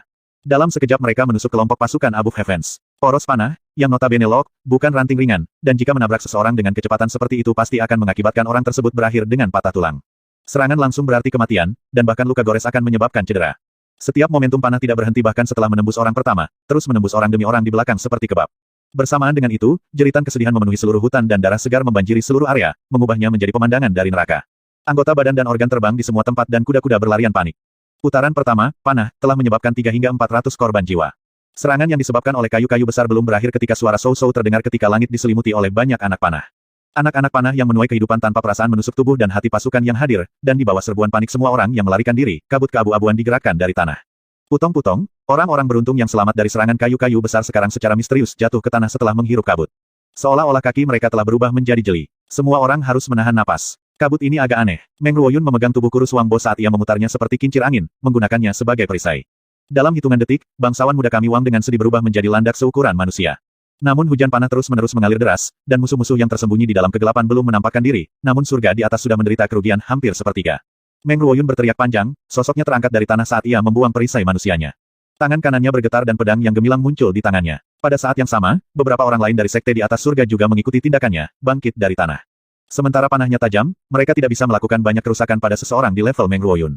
Karena ada kabut beracun di tanah, maka mereka hanya bisa memilih untuk bertengger di pohon untuk menghindari serangan penjepit darat dan udara. Pikiran ini muncul di benak semua orang dan mereka langsung terbang tanpa diskusi. Suara bentrokan logam terdengar di seluruh saat sekte di atas surga mengeluarkan pedang mereka dan menangkis panah menuju ke arah mereka. Tangan lainnya meraih ke arah cabang kokoh terdekat di pohon-pohon di atas mereka. Selama mereka menarik diri, maka mereka akan bisa keluar dari skenario mereka saat ini. Kaca-kaca, suara patah cabang bisa terdengar saat para ahli ini melakukan kontak dengan cabang-cabang pohon. Cabang-cabang yang tampak kuat ini tiba-tiba selembut tahu dan pecah tanpa banyak kekuatan diterapkan pada mereka. Ditangkap lengah, para ahli terkemuka ini tidak berbeda dari orang biasa. Dengan hilangnya keseimbangan mereka, mereka semua dengan menyedihkan jatuh kembali ke tanah. Kibatin yang mereka gunakan untuk menghindari panah sudah dikeluarkan dan mereka jatuh kembali ke tanah tanpa kesempatan untuk menarik napas. Semua ahli ini yang biasanya angkuh dan sombong kini jatuh ke tanah seperti panekuk. Prajurit keluarga Ling yang sudah siap mengeluarkan tembakan panah lain dan panah tajam mengiris langit malam seperti mereka adalah belalang. Suara panah yang menembus tubuh manusia bisa terdengar di sekitar dan erangan yang menyedihkan dan putus asa terdengar melalui hutan. Meskipun para ahli di atas surga terampil dalam seni bela diri, setidaknya setengah dari mereka dihancurkan oleh hujan panah. Dari mereka yang dibiarkan hidup, masing-masing dari mereka penuh dengan luka-luka dan panah yang biasanya mereka hina sekarang adalah tangisan dewa kematian. Begitu cabang itu patah, Meng Ruoyun tahu bahwa situasinya mengerikan. Tanpa ragu-ragu, dia menggunakan vitalitas dan dekade kibatiniahnya untuk mengeluarkan gas merah yang redup. Dengan risiko cedera internal, sosoknya melonjak hampir 10 kaki ke udara meskipun tidak memiliki platform untuk mendorong dirinya sendiri. Setelah mendarat dengan goyah di pohon seolah-olah dia telah menghindari bencana ini, pedang Qi yang kuat datang menderu ke arahnya dari atas. Angin kuat yang ditimbulkan oleh pedang Qi membuat seluruh tubuhnya menjadi dingin. Seorang ahli yang kuat, berbahaya, sangat berbahaya. Meng Ruoyun bahkan tidak memiliki kesempatan untuk menarik napas. Dia buru-buru melompat dari pohon dan sebelum dia menemukan tempat untuk mendarat, dia sudah bisa merasakan pedang-pedang dingin menyentuh kulitnya. Qi yang melelahkan bahkan lebih dalam, Meng Ruoyun menghindari serangan itu dan melompat 3 kali ke samping. Namun, ahli penyergapan itu tidak melepaskannya dan mengikuti di belakangnya seperti ular berbisa. Meng Ruoyun, yang merupakan salah satu dari 3 ahli hebat di Abu Heavens, benar-benar dikejar hingga dia bahkan tidak memiliki kesempatan untuk berbalik. Dengan raungan marah, sosok Meng Ruoyun melesat maju seperti panah dan dia akhirnya bisa melarikan diri dari kibatin yang menusuk tulang lawannya. Namun, Meng Ruoyun masih tidak punya waktu untuk mengatur napas. Hal pertama yang dia lakukan adalah berbalik dan memuntahkan seteguk darah yang memiliki zat gas semi cair tercampur di dalamnya. Untuk menjauh dari pengejaran lawannya, Meng Ruoyun telah membakar esensi hidupnya dan meskipun tampak seolah-olah dia baik-baik saja di permukaan, organ-organ internalnya sudah sangat terluka dan dia tidak akan bisa bertarung lama. Zat merah semi cair benar-benar berbeda dari gas merah pingsan sebelumnya. Sementara yang terakhir membahayakan vitalitasnya, selama dia merawat vitalitasnya kembali dengan hati-hati dengan bantuan ramuan spiritual, dia akan dapat pulih sepenuhnya. Namun, substansi merah semi cair adalah esensi kehidupan Meng Ruoyun. Saat itu dikeluarkan, dia tidak akan pernah bisa memulihkannya. Selain itu sangat berbahaya bagi tubuhnya dan bahkan jika dia merawat kesehatannya kembali, setidaknya 3 tahun hidupnya akan hilang. Siapa yang mengira penyergapan akan memaksa seorang ahli terkemuka ke selat yang mengerikan? Bahkan sebelum dia bisa melihat siapa musuhnya, dia sudah menderita luka yang mengancam jiwa. Namun, Meng Ruoyun tidak punya pilihan selain membuat pilihan itu. Dari serangan pertama lawannya, Meng Ruoyun tahu bahwa lawannya adalah pembunuh bayaran terbaik di dunia. Ketika menghadapi lawan seperti itu, jika Meng Ruoyun tidak dapat membalikkan situasi dan membiarkan punggungnya menghadap lawan, dia akan meminta kematian. Kehilangan beberapa tahun dalam hidupnya lebih baik daripada mati di tempat. Meskipun vitalitasnya dirusak dan jeroan terluka, ia masih memiliki kepercayaan diri saat menghadapi lawan secara langsung. Paling tidak dia akan bisa membalas dan tidak hanya melarikan diri untuk hidupnya. Namun, yang benar-benar keluar dari harapan Meng Ruoyun adalah bahwa pembunuh bayaran di depannya sebenarnya adalah remaja berusia 16 hingga 17 tahun. Wajahnya yang dingin dan tatapan dingin ditambah dengan pedang panjang berkilau di tangannya. Jika bukan karena niat membunuh padat yang berasal dari remaja ini, Meng Ruoyun akan berpikir bahwa dia sedang bermimpi. Bagaimana mungkin seorang remaja muda yang bahkan belum menumbuhkan rambut benar-benar memaksanya ke keadaan seperti itu? Bagaimana ini mungkin? Remaja berjubah hitam itu tidak mengatakan apa-apa saat tubuhnya melayang dan menyerang Meng Ruoyun tanpa menahan diri. Pada saat yang sama, remaja berjubah hitam mengayunkan pedangnya dan pedangnya melesat maju seperti ular berbisa. Bunuh. Pada saat ini, auman keras terdengar, mengguncang dedaunan dari pohon. KILLLLL. Setelah itu, ratusan orang bergema kembali dan niat membunuh meledak seperti tsunami. Barisan pria berjubah hitam berlari keluar dari bayang-bayang dan menerkam ke arah pasukan sekutu di atas surga dan keluarga Xiao. Pisau yang tak terhitung jumlahnya bersinar di bawah sinar bulan dan terbentuklah sungai kecil darah. 2 hingga 300 orang yang baru saja masuk ke pohon segera ditebang kembali. Hanya dalam sekejap mata, Meng Ruoyun sudah bertukar puluhan gerakan dengan pria berjubah hitam. Remaja itu sangat berpengalaman dalam pertempuran dan setiap gerakannya ganas. Keindahan permainan pedangnya juga jauh dari harapan Meng Ruoyun. Bahkan jika itu hanya puluhan gerakan, Meng Ruoyun tidak lagi berani meremehkan musuh dan memperlakukan lawannya sederajat. Di tengah bisnis ini, dia melihat ke bawah ke medan perang dan sangat hancur. Orang-orang berjubah hitam dari asal yang tidak diketahui semuanya ahli seni bela diri dan setiap serangan mereka sangat ganas. Menghadapi saudara-saudaranya yang sama sekali tidak memiliki kemampuan untuk membalas, para lelaki berjubah hitam bertarung dengan gagah berani dengan setiap serangan mereka yang bertujuan untuk membunuh. Hanya dalam beberapa napas, hutan yang berantakan itu jauh lebih luas daripada sebelumnya dan jumlah mayat di lantai hutan menjadi semakin banyak. Meng Ruoyun tidak tahan lagi dan meraung keras. Melelahkan vitalitas yang bahkan lebih, dia meluncurkan beberapa serangan untuk dengan panik memaksa kembali remaja berjubah hitam di depannya. Wajah Meng Ruoyun sudah benar-benar pucat. Membuat lompatan balik ke udara, dia mendarat di tanah dan meraung, semuanya dengarkan. Ikuti pria tua ini dan bunuh jalan keluar. Dia kemudian mengangkat pedangnya dan menyerbu seperti harimau yang hingar-bingar. Jika dia tidak bisa membuat jalan keluar untuk anak buahnya, semua lebih dari 3.000 orangnya akan musnah di hutan ini. Karena dia membawa mereka keluar, dia harus membawa mereka kembali. Bahkan jika dia harus mati, dia tidak akan ragu-ragu. Meng Ruoyun mempertaruhkan nyawanya. Bagian belakang pasukan tiba-tiba pecah menjadi kekacauan dan sesosok manusia menyerbu mereka seperti naga ganas. Kemanapun dia pergi, hujan darah akan mengikuti dan dia seperti kapal raksasa yang memecahkan permukaan air yang tenang. Mengikuti langkahnya, orang-orang di sebelah kiri dan kanannya jatuh ke tanah dan menjadi lautan mayat. Semua tenggorokan mereka memuntahkan darah dan mereka benar-benar tidak dapat menghalangi kemajuan gila dari sosok manusia itu. Di belakangnya, hanya ada mayat. Tidak ada yang selamat, tidak ada yang terluka. Hanya orang ini saja yang seperti mesin pembuat mayat dan dia benar-benar telah membunuh jalan berdarah. Dengan pandangan sekilas, Meng Ruoyun tahu bahwa dia jelas bukan pasangan yang cocok untuk sosok manusia itu. Belum lagi dia yang saat ini terluka parah, bahkan di masa jayanya dia tidak akan cocok untuk orang ini. Jadi, dia berbalik dan pergi. Pembunuh muda di belakangnya tampaknya telah menghilang dan jalan di belakangnya sudah kosong. Meng Ruoyun sangat gembira di dalam hatinya. Dengan beberapa orang di sekelilingnya, ia mencoba untuk keluar dari pengepungan dan mengumpulkan kekuatan lain menuju ke dalaman hutan. Karena jalan keluar mereka diblokir, dia hanya bisa maju. Bahkan jika apa yang ada di depannya adalah gunung pedang yang tidak diketahui, ini adalah satu-satunya jalan yang tersisa bagi mereka. Sepanjang jalan, semakin banyak pakar Above Heavens bergabung dengannya di tanah. Semua orang tahu bahwa arah ini adalah satu-satunya jalan untuk bertahan hidup bagi mereka. Setelah 10 menit pembunuhan singkat, kurang dari 800 orang mampu mengikuti Meng Ruoyun untuk menyerbu. Selain itu, kebanyakan dari mereka terluka. Hampir 80% dari pasukan mereka dikalahkan dalam periode waktu yang singkat ini. Hati Meng Ruoyun menjadi dingin. Dia tidak lagi punya waktu untuk memikirkan penyebab tragedi ini dan di mana kesalahan itu terjadi. Satu-satunya pemikiran yang dia miliki sekarang adalah untuk menyerang semua orang yang tersisa. Mereka hanya akan dapat menemukan sedikit pun kelangsungan hidup jika mereka bisa keluar dari hutan lebat ini. Namun, itu hanya akan menjadi potongan hidup. Tapi ketika mereka menyerbu keluar, para ahli berjubah hitam hanya melakukan perlawanan setengah hati sebelum memungkinkan mereka untuk dengan mudah keluar. Ini terlalu aneh. Pasti ada serangan yang lebih menakutkan di depan. Reaksi aneh ini memungkinkan Meng Ruoyun untuk membuat kesimpulan di atas. Tetapi meskipun tahu itu, Meng Ruoyun tidak punya pilihan selain melakukan perjuangan terakhirnya karena apa yang ada di depan adalah satu-satunya harapannya untuk bertahan hidup. Semua pikiran Meng Ruoyun akhirnya terganggu oleh sambaran petir yang datang. Sinar hijau yang familiar itu membuat Meng Ruoyun terkesiap ketakutan luar biasa sebelum kematiannya, Heaven Splitter. Tepat setelah kata-kata ini keluar dari mulutnya, Meng Ruoyun diretas menjadi 2 bagian, irisan bersih melalui bagian tengah dari kepala hingga jari kakinya. Meng Ruoyun, salah satu dari 3 ahli Above Heavens dan adik dari fanatik bela diri Meng Ruoxu, dibelah 2 oleh Heaven Splitter sebelum dapat menampilkan kekuatannya. Dia bahkan tidak punya waktu untuk membalas atau bereaksi. Berputar seperti gasing, Heaven Splitter menyapu keluar dan sinar hijau menyapu sekeliling. Dalam radius 30 kaki, semua musuh Ling Tian diiris menjadi 2. Sementara beberapa diiris di pinggang dan yang lainnya di belakang atau bahu, kematian mereka sama-sama sengsara. Tanah ditutupi mayat dengan mata melebar karena syok. Momentum ke depan mereka segera dihentikan. Ketakutan ekstrim bisa dilihat di semua mata mereka. Ling Tian melayang mundur sebelum memesan dengan tenang, bunuh mereka semua. Jangan biarkan seorang pun hidup. Ketenangan suaranya seolah-olah dia adalah seorang bangsawan yang memerintahkan para pelayannya untuk membersihkan rumah. 570. Ling Jian dan Qi bergerak secara bersamaan, kedua pedang mereka membelah darah hujan yang memenuhi langit. Ini diikuti oleh Feng Mo, yang membawa banyak prajurit saat mereka berteriak keras, terlibat dalam pertikaian sekali lagi. Bagi musuh-musuh yang sudah memiliki keberanian mereka dicuri, mereka mirip dengan sekelompok domba, mengembuskan ratapan terakhir mereka. Mereka sudah kehilangan semua pikiran tentang perlawanan. Itu mirip dengan tsunami yang melanda musuh-musuh yang tersisa. Di tanah, selain pasukan Ling Tian, tidak ada makhluk hidup lain. Penghapusan total. Di sisi lain, Ling Jian menunjuk ke arah Ling Qi saat dia berbicara, pergi ke tempat pertempuran dimulai. Masih banyak yang terluka di tanah. Habiskan mereka dengan tikaman, pastikan tidak ada yang tersisa hidup-hidup. Angin musim gugur menjerit-jerit di sekitar Ling Tian sementara dia dan kudanya berdiri di celah gunung, tangannya mencengkeram kurir pembawa elang. Dari sudut pandangnya, dia bisa melihat bendera perang keluarga Xiao dari jauh. Wajahnya tetap acuh tak acuh, seakan ingin melihat bagaimana keluarga Xiao akan hidup sampai fantasi mereka pengisian ke Sky Bearing Empire seperti pisau panas melalui mentega. Di belakangnya berdiri baris demi baris ksatria, ekspresi mereka yang kasar dan lapuk memberikan rasa kekokohan serta niat pertempuran yang tidak diketahui.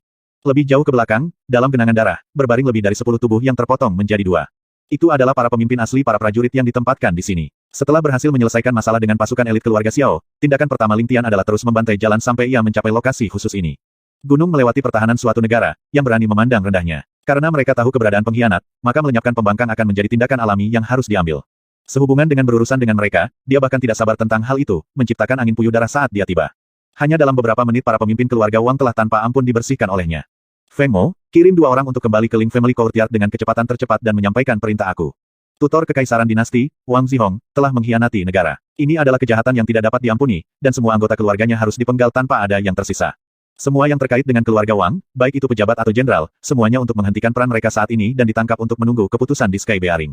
Siapapun yang melawan akan dibunuh tanpa ampun. Mengenai peran yang dikosongkan, Ling Family Courtyard akan menggunakan pengganti paling lambat dalam 1 hari tanpa gagal. Mulut dan tangan Ling Tian bergerak tanpa henti, karena ia dengan cepat juga menulis surat untuk Feng Mo untuk meneruskan. Dimengerti. Wajah besar Feng Mo tetap tanpa ekspresi dan dia memberi isyarat kepada orang-orangnya untuk memperhatikan. Keduanya menerima perintah, membalik ke atas kuda mereka dan menghilang dalam awan debu. Ling Tian menatap kamp militer besar keluarga Xiao, sebuah pemikiran untuk memusnahkan masing-masing dari mereka yang muncul di benaknya. Hanya ketika kamu benar-benar melihat bantalan elit pasukan keluarga Xiao, kerasnya Xiao Feng yang dalam melatih tentaranya, kamu akan mengerti bahwa mereka melampaui reputasi apapun yang mereka miliki. Bahkan pada jarak yang begitu jauh, seseorang akan dengan dingin menggigil karena keagungan tentara yang khusyuk. Orang bisa membayangkan seperti apa kekuatan mereka selama pertempuran. Yang nobel, karena pada kenyataannya keluarga Xiao sudah mengendalikan daerah ini, mengapa mereka tidak menempatinya, tetapi berdiri di sana dan menjaga daerah itu alih-alih menyerang. Bukankah itu buang-buang tenaga? Jika mereka benar-benar membawa semua pasukan mereka untuk menduduki daerah ini, aku khawatir itu tidak akan mudah bagi kita untuk mengambilnya kembali. Feng Mo berjalan 2 langkah, menatap dengan hati-hati pada pemandangan di seberangnya saat dia berbicara. Pikiran, meskipun keluarga Xiao memiliki kekuatan keuangan yang tak tertandingi, uang tidak boleh disia-siakan seperti ini. Bawahan ini bahkan tidak bisa memprediksi pikiran mereka karena tidak berjalan dengan logika dan akal sehat. Feng Mo awalnya di bawah komando Ling Xiao dan seseorang yang telah melalui banyak perang. Tentu saja, ia memiliki pemahaman tertentu terhadap strategi militer dan perang. Namun, meski begitu, inilah yang meningkatkan kecurigaannya dalam hatinya tentang kinerja keluarga Xiao.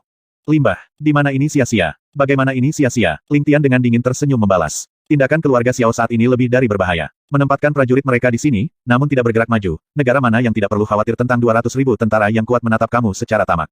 Ini sama baiknya dengan mereka mencekik leher kita, membuat kita tidak nyaman. Saat ini, Shen Ruhu di timur diikat, tidak berani bergerak, dan ayah aku di selatan juga tidak berani menggeser pasukannya karena takut situasi akan runtuh. Dengan demikian, pasukan Xiao di sini sebenarnya memiliki tempat yang cukup untuk menunjukkan kemampuan mereka, dan karena apa yang disebut benteng tak tertembus itu sebenarnya dipenuhi dengan pasukan mereka, itu akan menjadi sepotong kue untuk dimasuki. Namun, mereka tidak melakukannya, karena itu akan menghapus semua kelebihan mereka. Saat mereka bergerak mereka akan menderita kerugian terbesar juga. Selain mengungkapkan kebenaran tentang mata-mata mereka, mereka juga akan membujuk kita untuk mengumpulkan elit kita untuk memusnahkan semua mata-mata mereka dalam waktu singkat. Selain itu, ini juga akan memungkinkan Zhao Timur dan Zheng Selatan untuk mencari peluang untuk dieksploitasi. Bagaimanapun, ini akan memungkinkan mereka untuk mengusir duri di dada mereka. Karena mereka dapat mengancam kita tanpa bergerak, maka secara alami mereka tidak mau menghancurkan keseimbangan ini.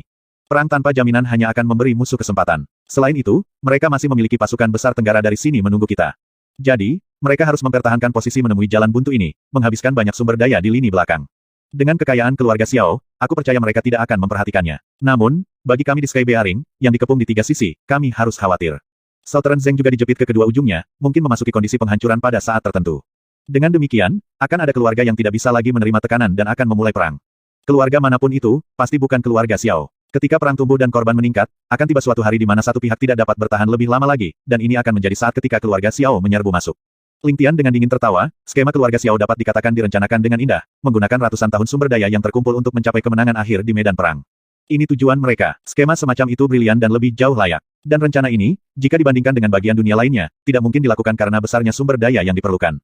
Bahkan keluarga Ling tidak mampu membelinya. Karena itu, perang adalah tentang siapa yang lebih kaya. Jika kamu memiliki kekayaan yang cukup, kekuatan yang cukup, maka kamu akan memenangkan setengah pertempuran.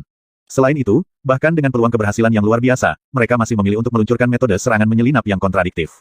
Tidak masalah dari sudut pandang apa kita dapat melihat bahwa rencana mereka disusun dengan sengaja dan metodis. Sampai-sampai memastikan tidak ada satupun kerugian sambil menikmati sepotong daging terbaik, mereka benar-benar bermimpi sampai mereka mengaburkan fantasi dengan kenyataan. Tapi, karena Yang Nobel tahu tentang semua ini, lalu mengapa kamu tidak? Feng Mo ingin bertanya, mengapa Ling Tian masih memilih untuk mengerahkan tentaranya? Apakah ini tidak menciptakan peluang bagi musuh? Namun, dia menyadari bahwa itu bukan wewenangnya untuk bertanya, dan segera menutup mulutnya.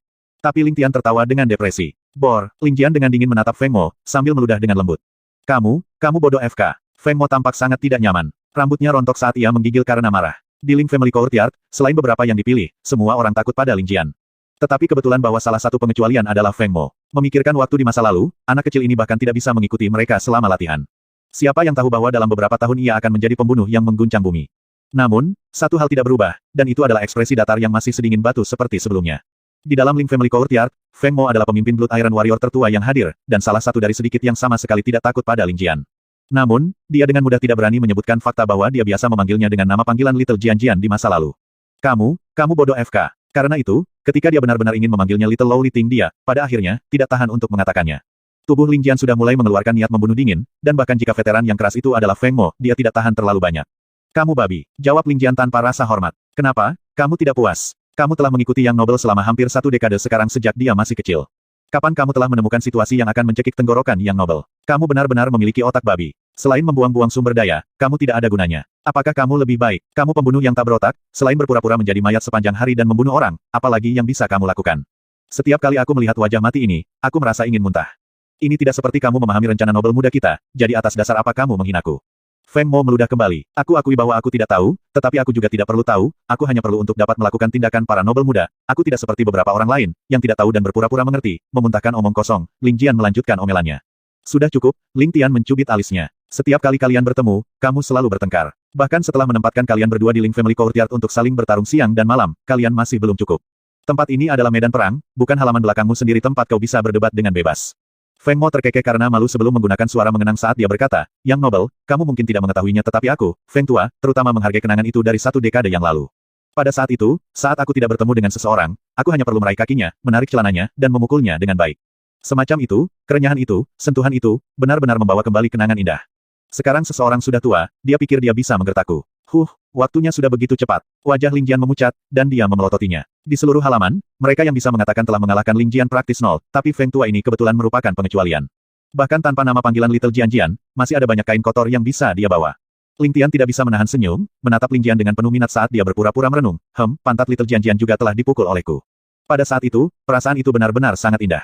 Bahkan sekarang aku masih memikirkannya sekarang dan nanti. Suara renyah menawarkan begitu banyak daya tarik yang mirip dengan apa yang dikatakan Konfusius tentang pergi 3 bulan tanpa daging, perasaan semacam itu. Ling Tian berhenti berbicara tentang medan perang seolah-olah dia memutuskan bahwa halaman keluarga Ling sekarang ada di tempat ini. Ling Jian memiliki cemberut yang dalam di wajahnya. Alasan mengapa Ling Tian bekerja sama dengan Feng Mo bukan hanya untuk mengolok-oloknya, tetapi juga karena dia menemukan bahwa Ling Jian menjadi lebih dingin dan lebih eksentrik setelah pertempurannya dengan Li Sui.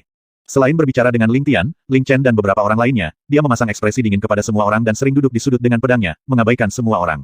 Pedangnya menjadi lebih cepat, gerakannya lebih kejam. Jika seseorang berbicara tentang menjadi pembunuh yang tidak ada bandingannya, itu mungkin bukan hal yang buruk, tetapi untuk menjadi saudara yang baik maka itu pasti tidak akan baik. Ling Tian selalu khawatir bahwa jika Ling Jian terus mengembangkan jalur ini, dia akan memasuki jalan pembunuh pedang berdarah dingin yang sebenarnya.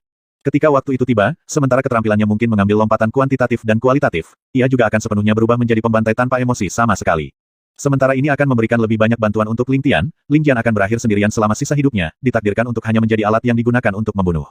Ling Tian bercita-cita untuk Ling Jian menjadi pembunuh dengan emosi dan perasaan, untuk menjadi saudara sejati yang akan berbagi weal dan duka, bukan pedang berharga sederhana yang dimaksudkan untuk membunuh.